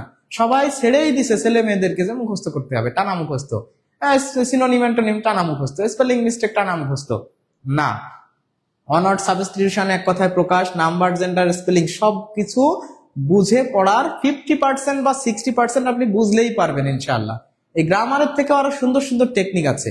তো আপনারা কারা চান যে আমি এই ক্লাসগুলো নিয়ে কাজ করি, আপনারা চাইলে আমি এই যে গুরুত্বপূর্ণ বিষয়গুলো আছে, এগুলো তো সব চাকরির পরীক্ষাতে থাকে, আমি মুখস্থ পার্ট বুঝে পড়বেন কিভাবে, এটা নিয়ে আপনাদের সামনে ক্লাস নিব ইনশাআল্লাহ, ঠিক আছে। তাহলে যদি আপনারা চান, আপনারা একটু কমেন্ট করবেন, আমি তাহলে মুখস্থ জিনিস কিভাবে বুঝে পড়তে হয় আর কিভাবে 50%-এর চাপ কমায় দেওয়া যায় মাথা থেকে, এ ধরনের ক্লাস যদি আপনারা চান আমাকে কমেন্ট করে জানাবেন। আমি ইনশাআল্লাহ আপনাদের সাথে এই বিষয় নিয়ে ক্লাসে হাজির হব। তাহলে আমরা এই যে প্রশ্নটা অলরেডি লিখেছি, সেই প্রশ্নটার উত্তর করে দিই। সবাইকে বলবো যে প্লিজ খুব অ্যাটেন্টিভ হন, মনোযোগ দেন। দেখেন কনফিডেন্ট কনফিডেন্ট। কনফিডেন্টের পরে কিন্তু দেখেন কনফিডেন্টের সাথে কিন্তু ইন বসে, কনফিডেন্ট ইন। তারপরে দেখা যাচ্ছে যে কনফিডেন্ট অফ বসে, কনফিডেন্ট অফ বসে, আবার কনফিডেন্ট উইথ ও বসে, কনফিডেন্ট উইথ ও বসে, ঠিক আছে। কনফিডেন্ট টু, এটা সাধারণত কনফিডেন্ট অফ, ইন, উইথ, বা দেখা যাচ্ছে কনফিডেন্ট ফর, এগুলো কিন্তু বসানো যায় এরকম আর কি। তো এই যে কনফিডেন্ট ইন মানে হচ্ছে কোনো কিছুতে বিশ্বাস থাকা, বিশ্বাস থাকা, বিশ্বাস, যে কোনো একটা বিষয়ে কি আছে, বিশ্বাস আছে। আর কনফিডেন্ট হচ্ছে, এই কনফিডেন্ট অফ মানে কোনো কোনো সফলতা, কোনো সফলতায় আত্মবিশ্বাসী, আত্মবিশ্বাসী, আত্মবিশ্বাসী, তার মানে কোনো সফলতায় আত্মবিশ্বাসী হওয়া, যে আমি সফল হবই, মানে নিশ্চয়তা, নিশ্চয়তা, নিশ্চয়তা, ঠিক আছে, নিশ্চয়তা। আর কনফিডেন্ট উইথ মানে হচ্ছে আত্মবিশ্বাসের সাথে কোনো কাজ করা, যে আমার মনে হচ্ছে আমি এই জিনিসটা করতে পারবো। Are confident for, confident for মানে হচ্ছে কিছু একটা ঘটবে, মানে সেগুলো মানে নির্ভর হওয়ার জন্য আমরা এক প্রকার যে এটা হতে পারে এই ধরনের একটা আশা রাখা আর কি। কনফিডেন্ট ফর, কোনো কিছু এখনো হয়নি তবে হতে পারে এরকম একটা আশা রাখা। আর এটা হচ্ছে কোনো সফলতায় আত্মবিশ্বাসী বা নিশ্চয়তা প্রদান করা হলে তখন কনফিডেন্ট অফ বসে। আর কনফিডেন্ট ইন হতে পারে যে I have confident in you, তোমার প্রতি আমার বিশ্বাস আছে, বিশ্বাস করা। তো এরকম, তো এক্ষেত্রে যেহেতু he is confident dash success, মানে সফলতায় বিশ্বাসী, মানে সে তার সফলতা সম্পর্কে বিশ্বাসী বা আত্মবিশ্বাসী, এবং এসে একটা নিশ্চয়তা প্রদান করতেছে, সুতরাং কনফিডেন্ট অফ হবে এই প্রশ্নের উত্তর। তাহলে confident of success, he is confident of, কারণ নিশ্চয়তা প্রদান বা আত্মবিশ্বাসী যখন বোঝায় তখন কনফিডেন্ট অফ বসে। আর ইন মানে বিশ্বাস করা, যে কোনো কিছু, কোনো ব্যক্তির প্রতি বিশ্বাস থাকতে পারে, যে he has a good confident in me, আমার ভিতরে তার একটা বা আমাকে নিয়ে অনেক ভালো একটা বিশ্বাস আছে। তাহলে এই প্রশ্নের উত্তর হবে কনফিডেন্ট অফ। সবাই মনে হয় বুঝতে পারছেন, যারা ডি উত্তর করেছেন আলহামদুলিল্লাহ সঠিক উত্তর দিয়েছেন। এইবার খুবই কমন সাবজেক্ট ভার্ব এগ্রিমেন্ট থেকে, সাবজেক্ট ভার্ব এগ্রিমেন্টের কথা আপনাদেরকে যদি আমি বলি, তাহলে এটাও কিন্তু আলটিমেটলি আপনার কি বসাতে হচ্ছে বলেন তো, ভার্ব। এই সাবজেক্ট ভার্ব এগ্রিমেন্টটাও কিন্তু রাইট ফর্ম অফ ভার্বের ভিতরে আপনি বলতে পারেন। কিসের ভিতরে বলবেন বলেন তো? সাবজেক্ট ভার্ব এগ্রিমেন্টটাকে কার ভিতরে নিয়ে যাবেন আপনি? এটাও right form of, right form of verbs. তো আসলে আলটিমেটলি আপনার তো ভার্বই বসানো লাগতেছে, ভার্বটাকেই তো বসাতে হচ্ছে। তো ভার্বকে বসাতে গেলে টেন্স দেখতে হয়, ভার্বকে বসানোর জন্য টেন্স লাগে। ভার্বকে বসাতে গেলে কি কি লাগে? টেন্স, আবার লাগে সাবজেক্ট, আবার আপনার কি প্রয়োজন হয়? পার্সন প্রয়োজন হয়, তাই না? এইগুলা সাথে এই যে কন্ডিশনাল সেন্টেন্সও কিন্তু, এই যে কন্ডিশনাল যে সেন্টেন্স গুলো আছে এগুলো ভার্বের ভিতরে আর কি, এগুলো কোনো স্পেসিফিক আলাদা গ্রামার না। রাইট ফর্ম অফ ভার্বস করলে আপনি টেন্সও পারবেন, সাবজেক্ট ভার্ব এগ্রিমেন্টও পারবেন, আবার কন্ডিশনাল সেন্টেন্সও আপনি পারবেন, কারণ এইগুলো নিয়েই ভার্ব, এর প্রত্যেকটাতেই ভার্বের ব্যবহার। সুতরাং ভার্বের সঠিক ব্যবহার বললে তখন আর সাবজেক্ট ভার্ব এগ্রিমেন্ট নিয়ে আলাদা পড়ার কোনো প্রয়োজন নাই। তাহলে আপনারা সবাই এই প্রশ্নটা উত্তর করে দেন, সবাই এই প্রশ্নটা উত্তর করে দেন। যারা এখনো শেয়ার করেন নাই একটু শেয়ার করে দিবেন প্লিজ, বেশি বেশি করে শেয়ার করে দেন এবং ক্লাসটায় মনোযোগী হন। আজকে আমি কিন্তু এই প্রশ্নগুলো কিভাবে কোথায় আসতে পারে দেখেন, এই যে এটা আসছে প্রাইমারিতে, তো প্রাইমারিতে না হয়ে যদি 10ম গ্রেডের কোনো একটা পরীক্ষাতে আসতো বা 9ম গ্রেডের পরীক্ষাতে আসতো, সেক্ষেত্রে কেমন হতে পারতো, কি ভ্যারিয়েশন এখানে থাকতে পারে, এগুলো নিয়ে কথা বলবো এখন। দেখেন এখানে আমরা জানি যে এই যে দা, দা হচ্ছে একটা, দা হলো একটা ডেফিনিট আর্টিকেল, দা হলো একটা ডেফিনিট আর্টিকেল, আর্টিকেল, দা হচ্ছে একটা ডেফিনিট আর্টিকেল, তাই না? তাহলে এই ডেফিনিট আর্টিকেল দা এর পরে দেখেন আছে চেয়ারম্যান অ্যান্ড সেক্রেটারি। আচ্ছা, তাহলে এই দা যদি হয় একটা ডেফিনিট আর্টিকেল, তাহলে সে এই নির্দিষ্ট করতেছে কোনো একজন ব্যক্তিকে, তাহলে নির্দিষ্ট করতেছে কাকে? এই যে একজনকে। আর এইজনকে কি কেউ নির্দিষ্ট করতেছে না? একে যেহেতু কেউ নির্দিষ্ট করতেছে না, তাহলে এই দার সাথে এর কানেকশন আছে। তার মানে এই যে দুইজন ব্যক্তি, এই দুইজন ব্যক্তিকে আলাদাভাবে নির্দিষ্ট কোনো ব্যক্তিকে বোঝানো হচ্ছে না, এই দুইজন আসলে একই ব্যক্তি। এই দুইজন কি একই ব্যক্তি। তাহলে একই ব্যক্তি যদি না হতো, তাহলে এই সেন্টেন্সটা এমন হতে পারতো যে দা চেয়ারম্যান অ্যান্ড দা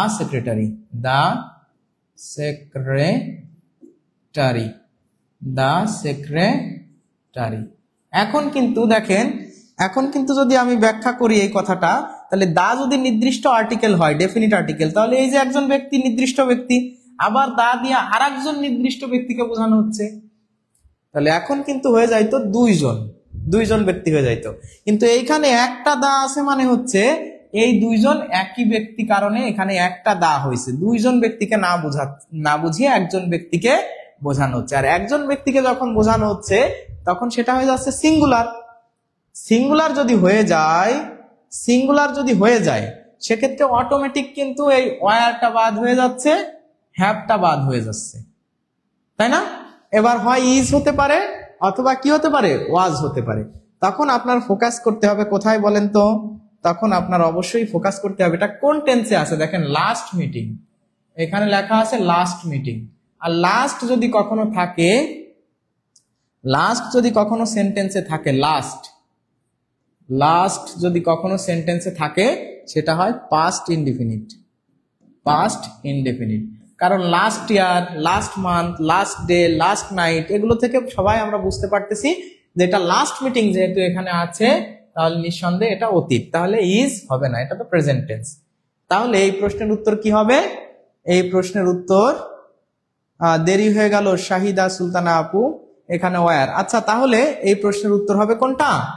ওয়াজ।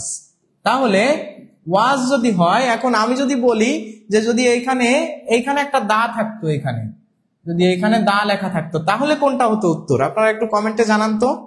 যদি দাটা এইখানে থাকতো, আরো একটা দা এখানে থাকতো, THE, এইখানেও যদি একটা দা থাকতো, তাহলে এই প্রশ্নের উত্তর কোনটা হতো? তাহলে কি ওয়াজ হতো নাকি ওয়ার হতো? তাহলে আমরা মনে হয় সবাই বুঝতে পারতেছি যে কেন অনেকে এক্সাইটেড হয়ে এই জায়গায় দেখেন the chairman and the secretary আছে, অনেকেই ইজ আগে দেখে ইজ বসাই দিবেন না।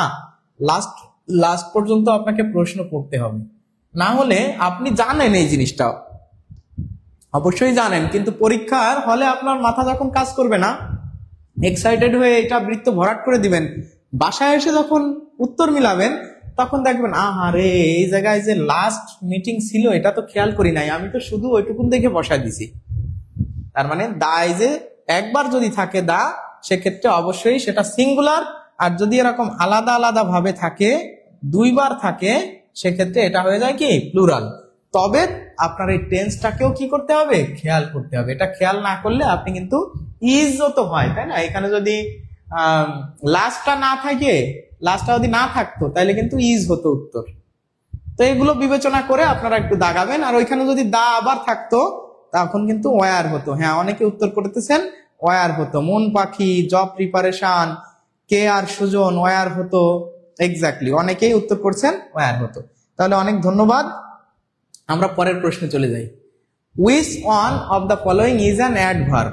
এইবার আপনারা বলেন তো, আমি কিন্তু আপনাদেরকে অ্যাডভার্ব নিয়ে বেশ কয়েকদিন কথাবার্তা বলছি। Adverbial of place, adverbial of time, adverbial of manner, ঠিক আছে?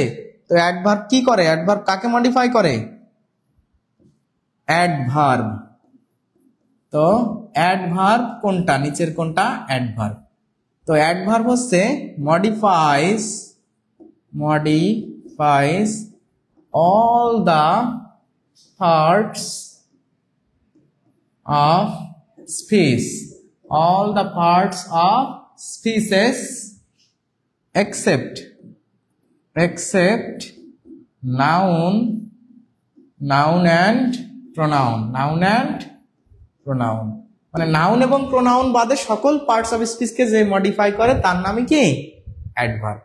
তাহলে এই অ্যাডভার্বের ভিতরে যে প্রকারভেদগুলো আছে আমরা জানি, মেইনলি যে অ্যাডভার্ব যে প্রকারভেদগুলো আছে তার ভিতরে আমরা যদি 5 প্রকার প্রধান অ্যাডভার্বকে নিই তাহলে আছে অ্যাডভার্বিয়াল অফ টাইম, তারপরে অ্যাডভার্বিয়াল অফ ফ্রিকুয়েন্সি, ফ্রিকুয়েন্সি, তারপরে adverbial of manner, adverbial of manner, adverbial of place, adverbial of place, এরপরে adverbial of degree, adverbial of degree. এরকম আরো অ্যাডভার্ব আছে বিভিন্ন প্রকার, মেইনলি এই 5 প্রকার আমরা যদি পড়ি সেক্ষেত্রে দেখবো যে অ্যাডভার্বিয়াল অফ কজ বা রিজন এগুলো আছে, তো সেগুলো আমরা আর এখন আলোচনা করছি না। তো সেক্ষেত্রে অ্যাডভার্বিয়াল অফ টাইম যদি বলা হয় তখন কি অ্যাডভার্বের সময়, সময় বোঝালে অ্যাডভার্ব হয়।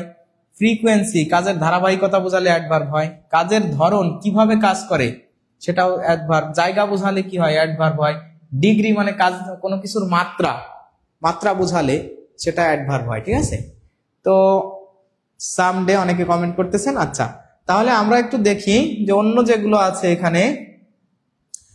সামওয়ান, সামওয়ান আমরা জানি কেউ একজন, এটা একটা ইনডেফিনিট প্রোনাউন, ইনডেফিনিট প্রোনাউন।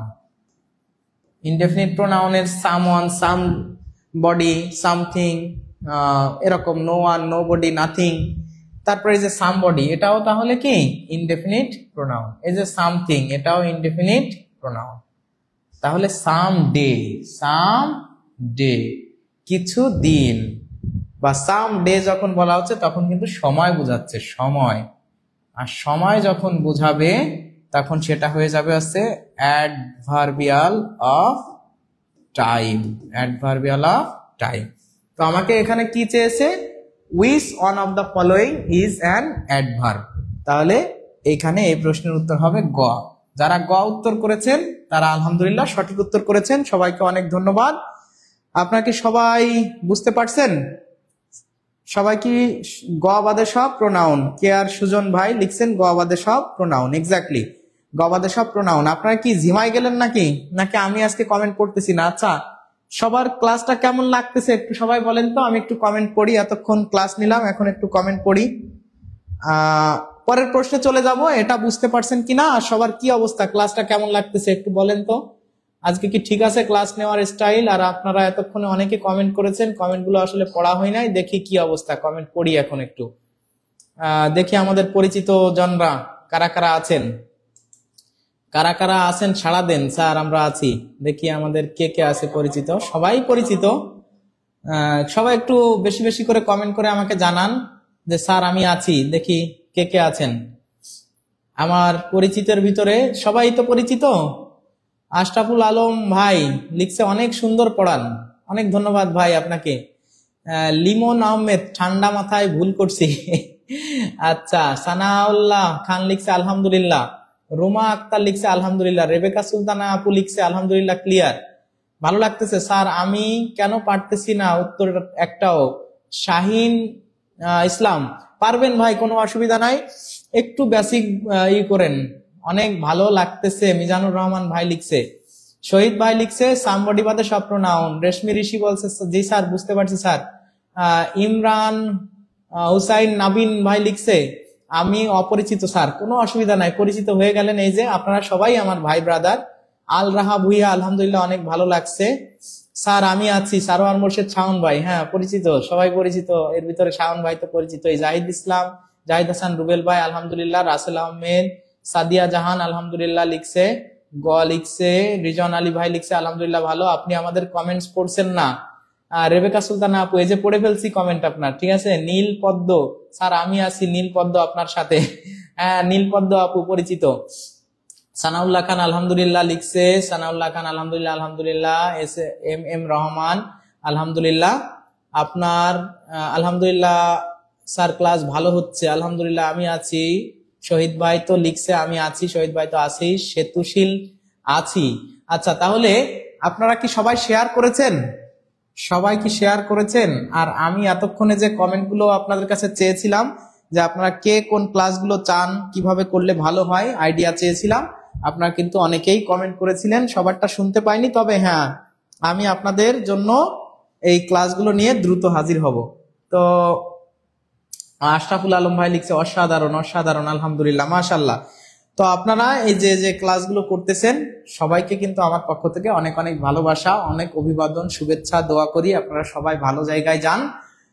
তো এই প্রশ্নটা, এই যে sentence correction, choose the correct sentence, আমি কিন্তু চুজ দা কারেক্ট সেন্টেন্স, আমি জাস্ট আপনাদের গতদিন যে সাজেশন দিয়েছি, গতকালকে সাজেশনটা স্ক্রিনশট দিয়ে যে কোনো শিক্ষক যে ক্লাসই নেন না কেন, প্রাইমারি রিলেটেড যদি কোনো ক্লাস হয়, প্রাইমারি প্রিভিয়াস নিয়ে যদি ক্লাস হয়, দেখবেন ওই টপিকের বাইরে কিছুই নাই।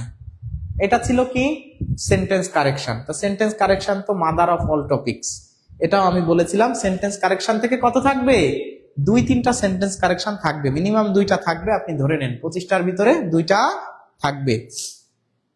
তাহলে আপনারা সবাই এই প্রশ্নের উত্তর করেন, অনেক ভালো পড়ান। আসমানি আক্তার, আয়েশা মাহমুদ আপি, স্যার আমিও আছি আপনার সাথে। হ্যাঁ ধন্যবাদ আপু, পরিচিত লোক। আমিনা আক্তার মায়া, আলহামদুলিল্লাহ স্যার আছি। হ্যাঁ মাশাআল্লাহ। রামিসা আঞ্জুম, আলহামদুলিল্লাহ অনেক অনেক ভালো ক্লাস হচ্ছে আপনার ক্লাস। ইসমাত জাহান লিনা, ক্লিয়ার আলহামদুলিল্লাহ। ইমতিয়াজ আহমেদ জুয়েল ভাই লিখছে আলহামদুলিল্লাহ আলহামদুলিল্লাহ। শহীদ ইসলাম ভাই লিখছে। তো আপনারা অনেকেই আমিনা আক্তার মায়া, স্যার আমার নাম বলছেন নাই, যে নাম বলে দিলাম, এর আগেও বলছি। তো আপনারা এই প্রশ্নটা উত্তর করে দেন, আর যারা শেয়ার করেন নাই তাদেরকে বলবো প্লিজ একটু শেয়ার করে দেন, প্লিজ দয়া করে আপনারা একটু শেয়ার করে দিবেন, আমি মানে খুবই খুশি হব। একটু শেয়ার করবেন, আপনার ভালো না লাগলে পরে কেটে দিন, কিন্তু এখন তো ক্লাস করতে পারলো মানুষ, মনে হয় যে যদি মনে হয় যে না শেয়ার, এমনি এক মাস পরে এই ভিডিওগুলো থাকে না, এবং কারো যদি মনে হয় যে না আমার পেজে এত কিছু শেয়ার রাখলে আমার যে এইগুলো ঠিক থাকে না, স্ট্যাটাস গুলো বা পরবর্তী, তখন আপনি কি করবেন বলেন তো? তখন আপনি পরে কেটে দিবেন। কিন্তু এখন শেয়ার করলে হবে কি, এই নোটিফিকেশনটা পেয়ে আপনার বন্ধু বান্ধব সহ আপনার পরিচিত জনরা যারা আছে তারাও কিন্তু ক্লাসটা করতে পারবে, ঠিক আছে? তো এই জন্য এখন করবে। আপনি কি শিওর? মোস্তফা বিন রাজ্জাক, কাকে বলছেন মোস্তফা বিন রাজ্জাক ভাই? কি কোন বিষয়ে শিওর? আমি শিওর যে আমি সাজেশন দিয়েছি, এই সাজেশনের বাইরে আসবে না, এটা 100% শিওর, ঠিক আছে? কারণ আমি, আর যারা আপনারা একটু রিয়াক্ট ইউজ করতেছেন তারা একটু ইউজ করেন। স্যার আজ গান হবে না? হ্যাঁ গান হবে, গান হবে। আপনারা সবাই শেয়ার দেন, বেশি বেশি শেয়ার দেন, তাহলে গান হবে, ঠিক আছে? বেশি বেশি শেয়ার, কমেন্ট, আপনারা বেশি বেশি কি করবেন? শেয়ার, বেশি বেশি শেয়ার, কমেন্টস, লাভ রিয়াক্ট, বা এই যে রিয়াক্ট গুলো আছে রিয়াক্ট ইউজ করবেন, তাহলে কি হবে? গান হবে, গান হবে ইনশাআল্লাহ। মানে গান হবে ইনশাআল্লাহ। আচ্ছা গান হবে তাহলে, ঠিক আছে, যদি আপনারা বেশি বেশি সাপোর্ট করেন। স্যার আমার বড় মেয়ে রাগ করেছে, আপনি 2 দিন থেকে আমার কমেন্টস পড়ছেন না, ও আপনার ক্লাস দেখে। 2 মেয়ে আপনার গান শুনতে পছন্দ করে। বড় মেয়ের নাম রিমু, ক্লাস 1-এ পড়ে। বা মাশাআল্লাহ, অনেক ধন্যবাদ, আপনার নাম পড়ে দিয়েছি। অবশ্যই আপনার মেয়ে খুশি হয়েছে। সিজরাতুল মুনতাহা লিখছে এয়ারপোর্ট। আচ্ছা তাহলে আমরা এই প্রশ্নটার উত্তর জেনে নিই, তাই না? তো এই প্রশ্নটার উত্তর জেনে নিই। কারেক্ট সেন্টেন্স হবে এয়ারপোর্ট। এয়ারপোর্টের আগে আমরা জানি যে এয়ারপোর্ট বলতে আসলে এয়ারপোর্ট তো একটা কমন নাউন, তাই না? সাধারণত কাউকে যদি কখনো কোনো কথা বলা হয়, airport is a busy place, এরকম যদি বলা হয়, তাহলে আসলে কোন এয়ারপোর্ট, কোথাকার এয়ারপোর্ট, মানে এয়ারপোর্টও তো একটা নির্দিষ্ট জায়গা। এটা ইংলিশের একটা একদম কমন ইউজ অফ ইংলিশ থেকে এমন বলা হয় দা এয়ারপোর্ট বললে, এটা হচ্ছে মোটামুটি ভাবে যে কোনো সময় এয়ারপোর্টের আগে একটা দা প্রিপোজিশন বসাতে হয়। এটাই আছে সাউন্ড কমন ইন ইংলিশ। মানে এয়ারপোর্টের আগে কি বসে? এয়ারপোর্ট। এয়ারপোর্ট এর পূর্বে হচ্ছে কি বসে? দা বসে, দা। তাহলে এয়ারপোর্টের পূর্বে দা বসে, তাহলে এয়ারপোর্টের পূর্বে দা বসলে এই দুইটা অটোমেটিক বাদ হয়ে গেল, কারণ এই দুইটার আগে দা নাই। আর আমরা জানি সাধারণত যে কোনো সময় যদি ভার্বের পরে নাউন থাকে, ভার্বের পরে কোথাও নাউন থাকে ফুল স্টপের পূর্বে, ভার্বের পর, এটা একটু আপনারা সবাই নোটিস করবেন, ভার্ব এর পর এবং ফুল স্টপের পূর্বে, ফুল স্টপ এর পূর্বে নাউন থাকলে অবশ্যই অবশ্যই আর্টিকেল বসাতে হবে, আর্টিকেল বসাতে হবে, অবশ্যই আর্টিকেল বসাতে হবে। দেখেন ভার্বের পর যদি ফুল স্টপের পূর্বে কোথাও নাউন থাকে, দেখেন এই যে কিন্তু ভার্বের পরে এই যে এটা যদি আমরা ফুল স্টপ ধরি তাহলে এই প্লেসটা কিন্তু একটা noun, common noun, common noun, place একটা কমন নাউন। কোন জায়গা এটা আমরা জানি না, তবে প্লেস মানে জায়গা, যে কোনো জায়গা, তাহলে কমন নাউন। তাহলে যাই হোক না কেন ভার্বের পর এবং ফুল স্টপের পূর্বে নাউন থাকলে অবশ্যই আর্টিকেল বসাতে হয়। তাহলে এই যে ভার্বের পরে এবং ফুল স্টপের পূর্বে এর মাঝখানে যদি কোথাও নাউন থাকে 100% এর মাঝখানে ফুল স্টপ হবে, অবশ্যই ফুল স্টপ বলি কেন, আর্টিকেল বসাতে হবে। তাহলে আর্টিকেল যদি বসাতে হয়, যেহেতু এই দুইটা অলরেডি বাদ গেছে কারণ এয়ারপোর্টের পূর্বে দা হয়, তাহলে এই দুইটা ঠিক আছে, কিন্তু এই যে দেখেন এই যে ফুল স্টপ যদি আমরা ধরি সেন্টেন্স শেষ, তাহলে এইখানে কিন্তু একটা আর্টিকেল আছে, দেখছেন। তাহলে airport is a busy place, এটা হবে এই প্রশ্নের উত্তর, এটা হবে এই প্রশ্নের উত্তর। এটা কিন্তু হবে না, কেন হবে না?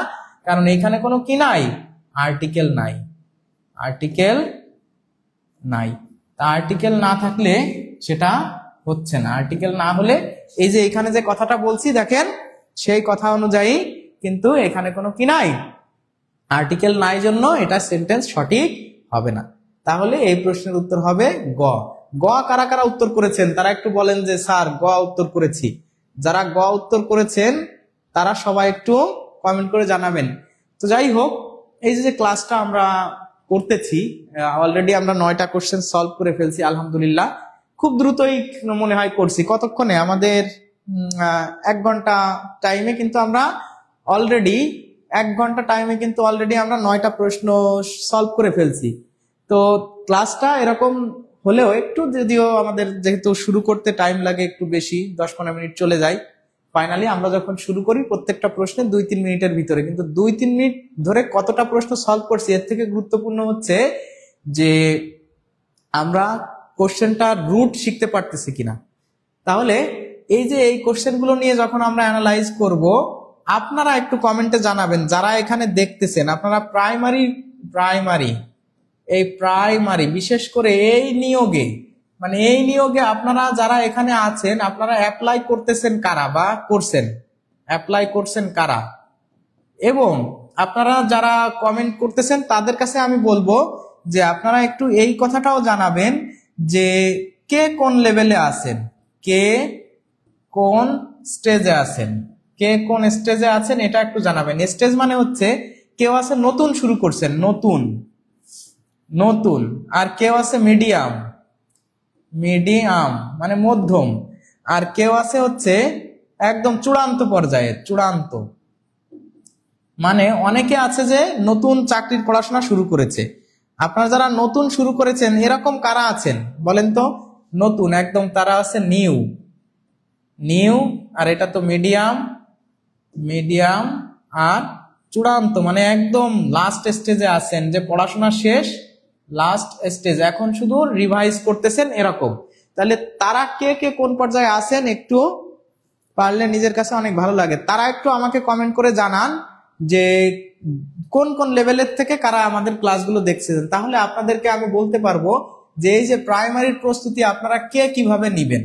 কারণ অ্যাপ্লাই যারা করেছেন তারাই তো এখন বেশি প্রস্তুতি নেওয়ার জন্য চেষ্টা করতেছেন বা করবেন, কিন্তু আপনি কোন স্টেজে আছেন, আপনার জন্য সাজেশন কেমন হবে সেটা ডিপেন্ড করবে যে আপনি কি একদম ফ্রেশার নাকি মিডিয়াম নাকি একদম ফাইনাল স্টেজে আছেন।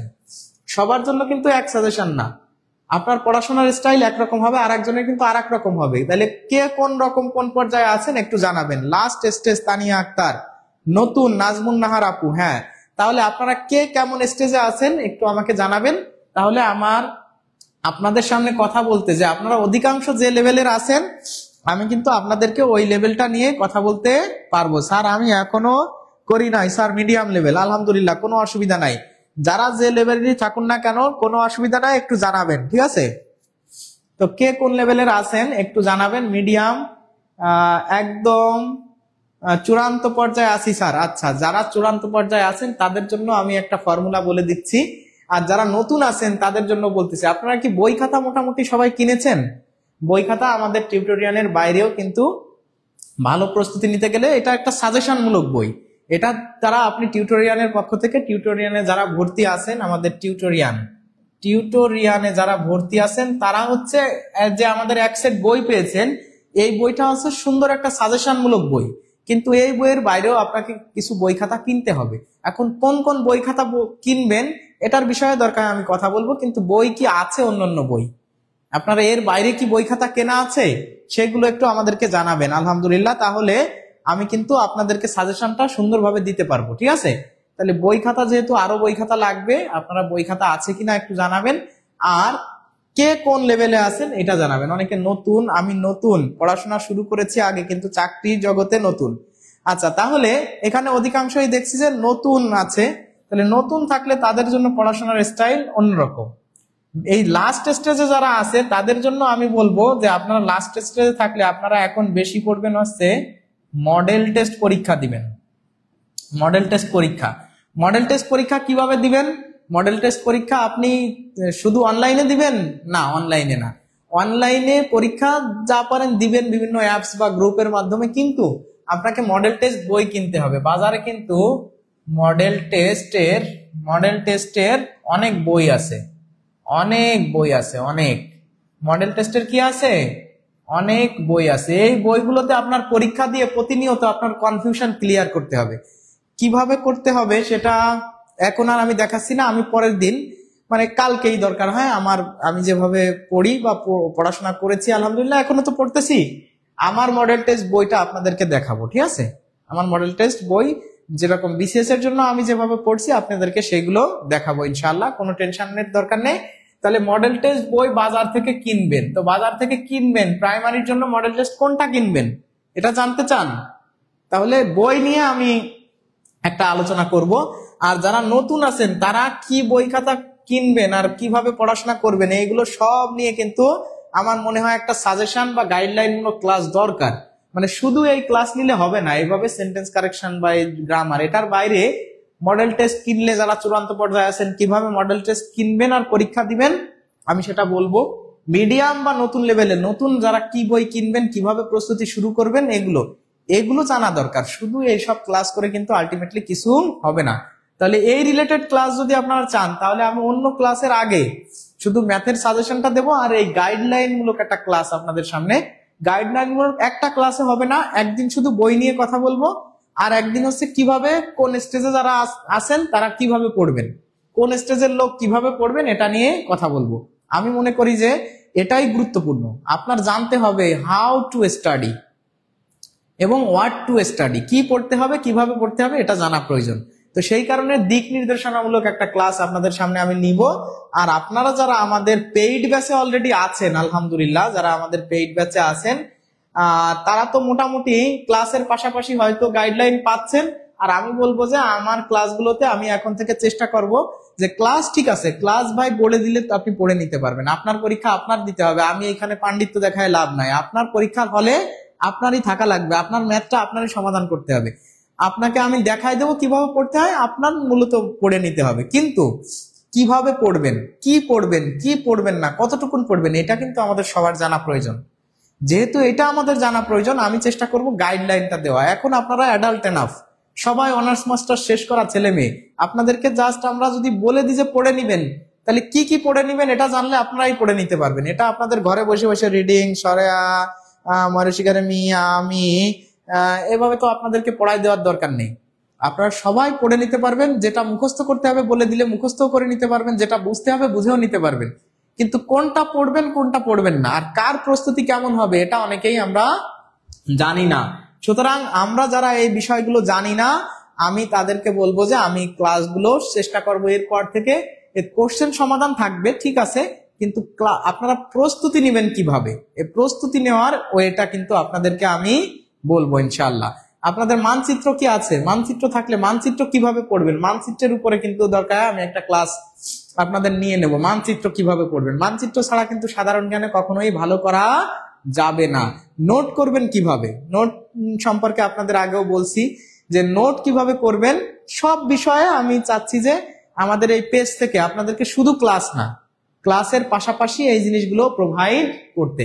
আর আপনারা যারা এখানে আছেন, আপনারা কি ভর্তি হয়েছেন? মানে যারা এই যে অ্যাপ্লাই করেছেন বা প্রস্তুতি নিচ্ছেন, এরা অনলাইন অফলাইন কোনো ব্যাচে কি আপনারা ভর্তি আছেন?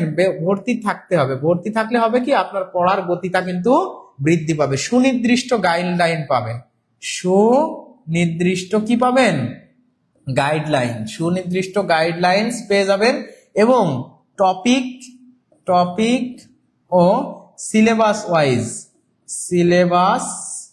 ওয়াইজ আপনি ক্লাসগুলো পেয়ে যাবেন। ঠিক আছে, এখানে যেরকম আলোচনা করা হয় এক এক জায়গা থেকে এক এক দিন এক একটা জিনিস নিয়ে, সেটার বাইরে কিন্তু আপনি টপিক ওয়াইজ ক্লাস আপনি পেয়ে যাবেন। অনেকে স্যার আমি এত বই পেয়ে যাবেন। শারমিন আক্তার বাবু আপু, আমি তো কালকে বলছি যে এই সপ্তাহের ভিতর সবার হাতে বই পৌঁছে যাবে। এই সপ্তাহের ভিতরে যারা বই পায়নি, অনেকেই বই পেয়েছে, রাজিয়া সুলতানা আপু। হ্যাঁ, তাহলে আপনারা যারা ভর্তি আছেন আলহামদুলিল্লাহ ভালো, আর যারা ভর্তি নাই তাদেরকে আমি রিকোয়েস্ট করব, আপনারা মানে অল্প টাকার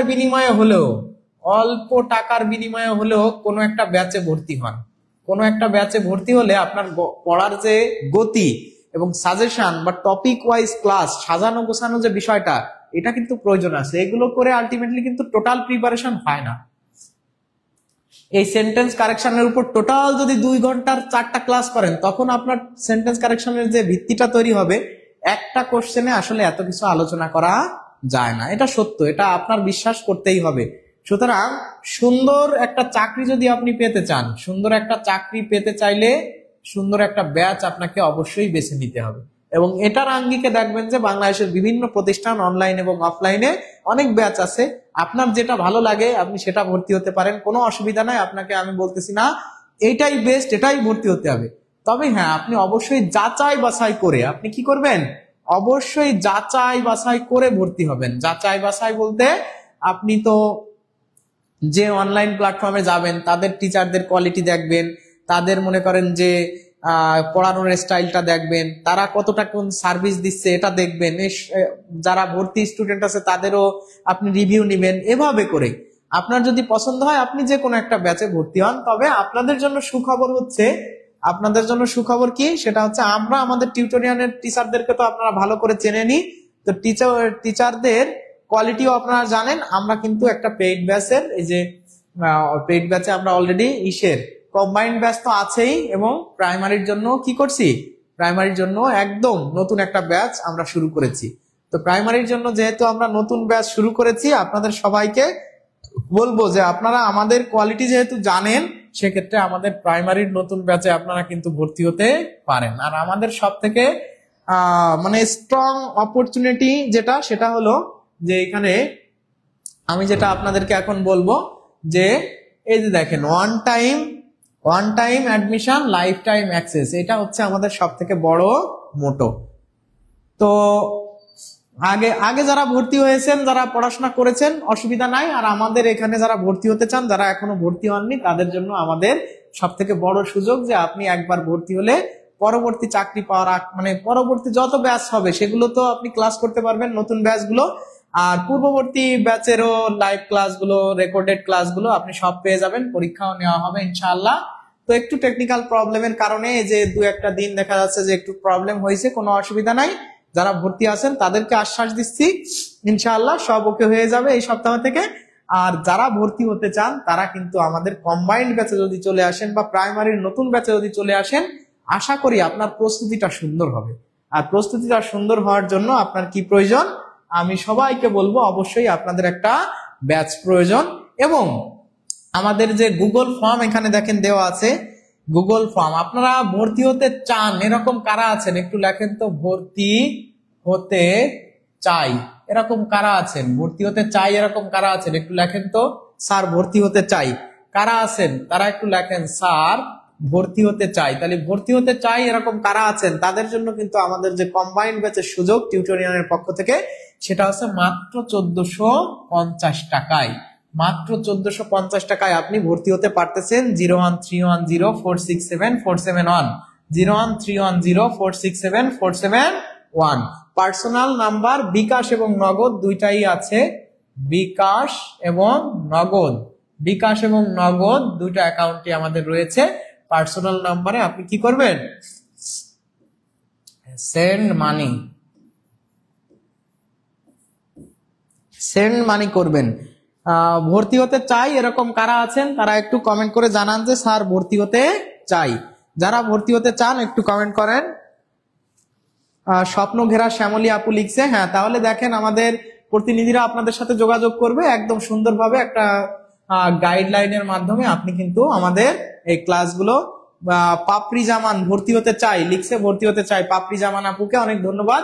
যারা ভর্তি হতে চান লাইভে ভর্তি হলে আপনার এটা সুযোগ আছে, এবং যদি আপনারা লাইভে নাও মানে পারেন আমাদের প্রতিনিধিদের সাথে এই নাম্বারে যোগাযোগ করবেন। আপনি বলবেন যে দিন ইসলাম ভাই, দিন ইসলাম ভাইয়ের রেফারেন্স, দিন ইসলাম ভাইয়ের রেফারেন্স দেবেন, কোনো অসুবিধা নাই। আপনার সাথে সর্বোচ্চ আন্তরিকতার সাথে আপনার সাথে যে ব্যবহার করলে আপনি খুশি হন সেইভাবেই আপনার সাথে কন্ডাক্ট করে ব্যবহার করে আপনাকে আমাদের পেইড ব্যাচে নিয়ে আসা হবে ইনশাআল্লাহ। আমাদের প্রত্যেকটা টিচারের কোয়ালিটি আপনারা ভালো করেই জানান। সেক্ষেত্রে আপনারা সবাই একটু কমেন্ট করে জানাবেন যে কারা ভর্তি হতে চান। তো কারা ভর্তি হতে চান তারা একটু, আমাদের দুইজন আপু অলরেডি লিখেছেন ভর্তি হতে চাই পাপড়ি জামান আপু, এবং আমাদের স্বপ্ন ঘেরা শ্যামলী আপু। আমাদের প্রতিনিধিদেরকে বলতেছি আপনারা দ্রুত সময়ের মধ্যে তাদেরকে কি করে নেন, মানে যোগাযোগ করেন।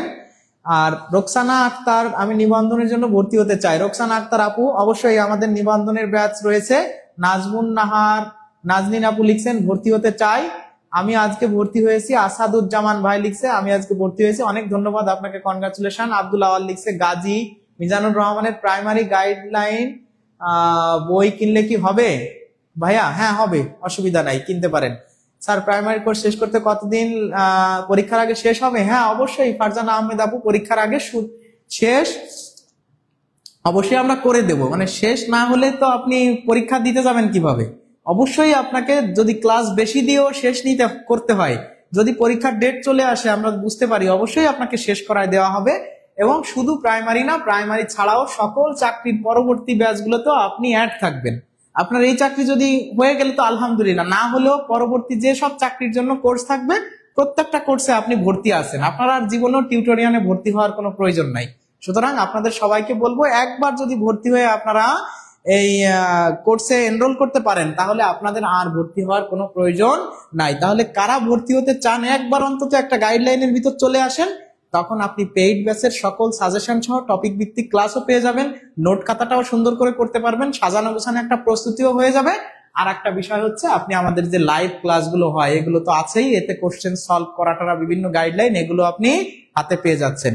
সুতরাং আপনার যেহেতু আমাদের কোয়ালিটি সম্পর্কে ধারণা আছে এবং আমরা কেমন পড়াই এটা আরো আমাদের ক্লাসগুলো দেখেন, যারা ক্লাস করতেছে তাদের কাছে শোনেন যে টিউটোরিয়ালের পেজ থেকে যে শিক্ষকরা ক্লাস নেন তাদের কোয়ালিটি কেমন, তারা কেমন পড়ান, কতটা আন্তরিকতার সাথে পড়ান, এগুলো সব যদি ওকে থাকে আপনি আমাদের এখানে ভর্তি হয়ে যেতে পারেন যদি আপনার বিশ্বাস হয়।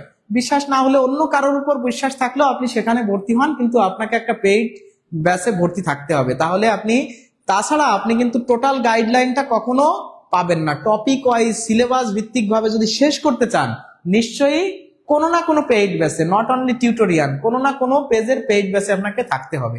তো এই জন্য আপনারা যেহেতু আমাদের প্রিয় ভাই বোন, আমাদের ক্লাসগুলো করবেন, সবাইকে ধন্যবাদ। কিন্তু পেইড ব্যাচে ভর্তি থাকলে আপনার সাজানো গোছানো টপিক এবং সিলেবাস ওয়াইজ সুন্দর একটা সাজেশনমূলক ক্লাস এবং পুরো পূর্ণাঙ্গ প্রস্তুতিটা আপনার হয়ে যাবে। এই জন্য কারা কারা ভর্তি হতে চান?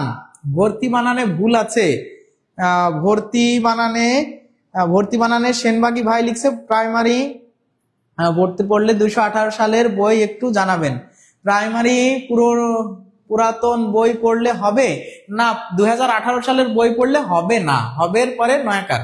তার মানে 2018 সাল অতীত হয়ে গেছে, 100 বছর আগের কথা, বুঝতে পারছেন? 2018 সালের কোশ্চেন প্যাটার্ন আর 2025 সালের কোশ্চেন প্যাটার্ন একটু চেঞ্জ হয়ে গেছে। আপু আপনি দয়া করে যদি টাকা পয়সার একদম সমস্যা সংকট না থাকে আপনি একটা নতুন বই কিনবেন, অবশ্যই নতুন বই কিনবেন, কারণ কোশ্চেন প্যাটার্নে কেমন চেঞ্জ আসছে আমি গতকাল দেখাইছি, আগামীকাল ইংলিশে আবার দেখাবো, আগামীকাল আপনার গণিতে আবার দরকার দেখিয়ে দেবো। তো স্যার তাড়াতাড়ি গান গেয়ে শেষ করে দেন। আচ্ছা তাহলে একটা গান হয়ে যাক, কি বলেন? যারা আছেন তারা বলেন যে কারা ভর্তি হতে চান, একটু কমেন্ট করে জানান, আর আমি একটা আপনাদেরকে গান গেয়ে দিই, তাই না? কি গান গাওয়া যায়? আমার মতো এত সুখী নয়তো কারো জীবন, কি আদর স্নেহ ভালোবাসায়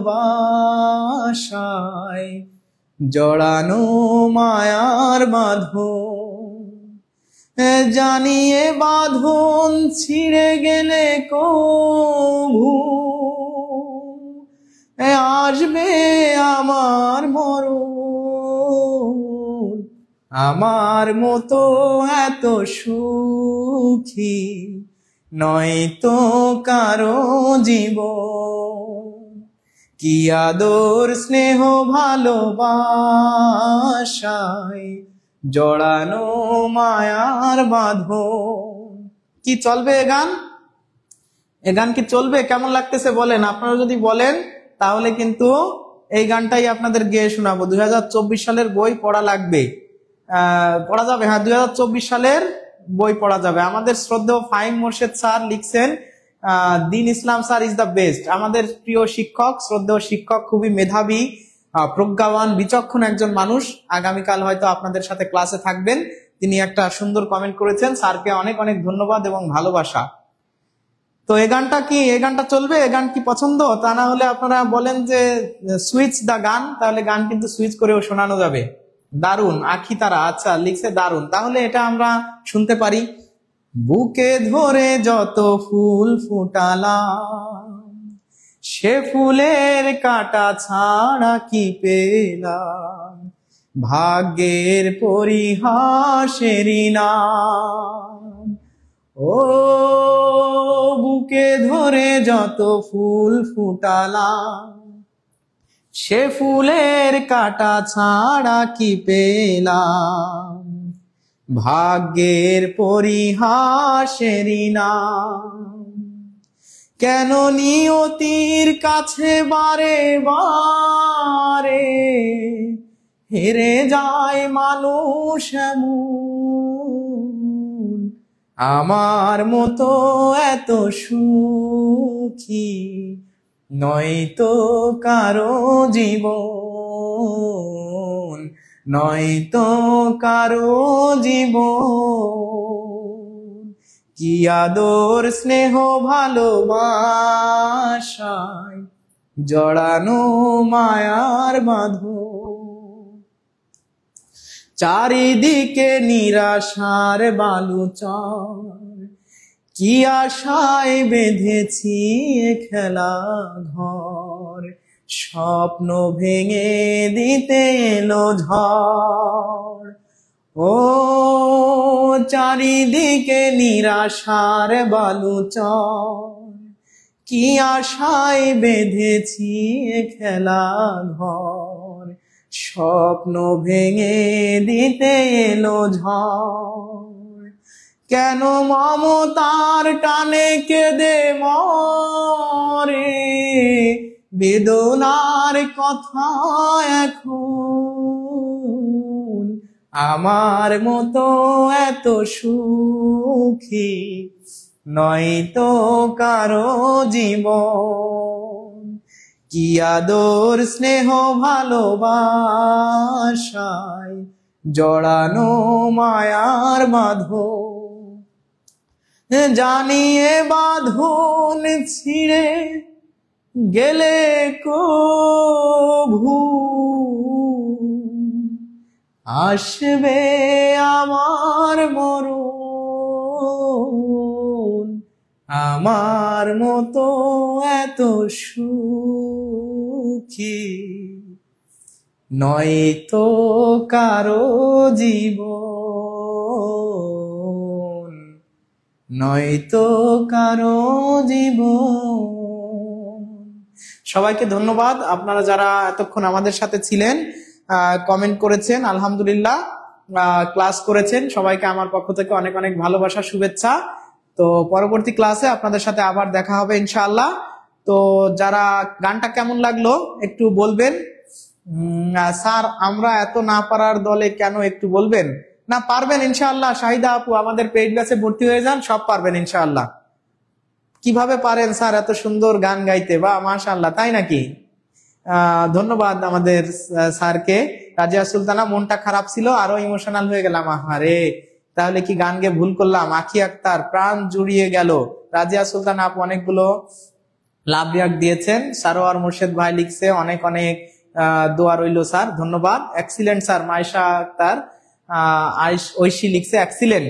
আচ্ছা, তাদের গানটা ভালো লাগছে, সবাইকে অনেক ধন্যবাদ। তো এমতো অবস্থায় আমি আপনাদের কাছ থেকে বিদায় নিচ্ছি। সবাই ভালো থাকবেন, সুস্থ থাকবেন, আবারও দেখা হবে পরবর্তী ক্লাসে। ততক্ষণ পর্যন্ত আপনাদের কাছ থেকে আমি বিদায় নিচ্ছি। আসসালামু আলাইকুম ওয়া রাহমাতুল্লাহি ওয়া বারাকাতুহু। আল্লাহ হাফেজ।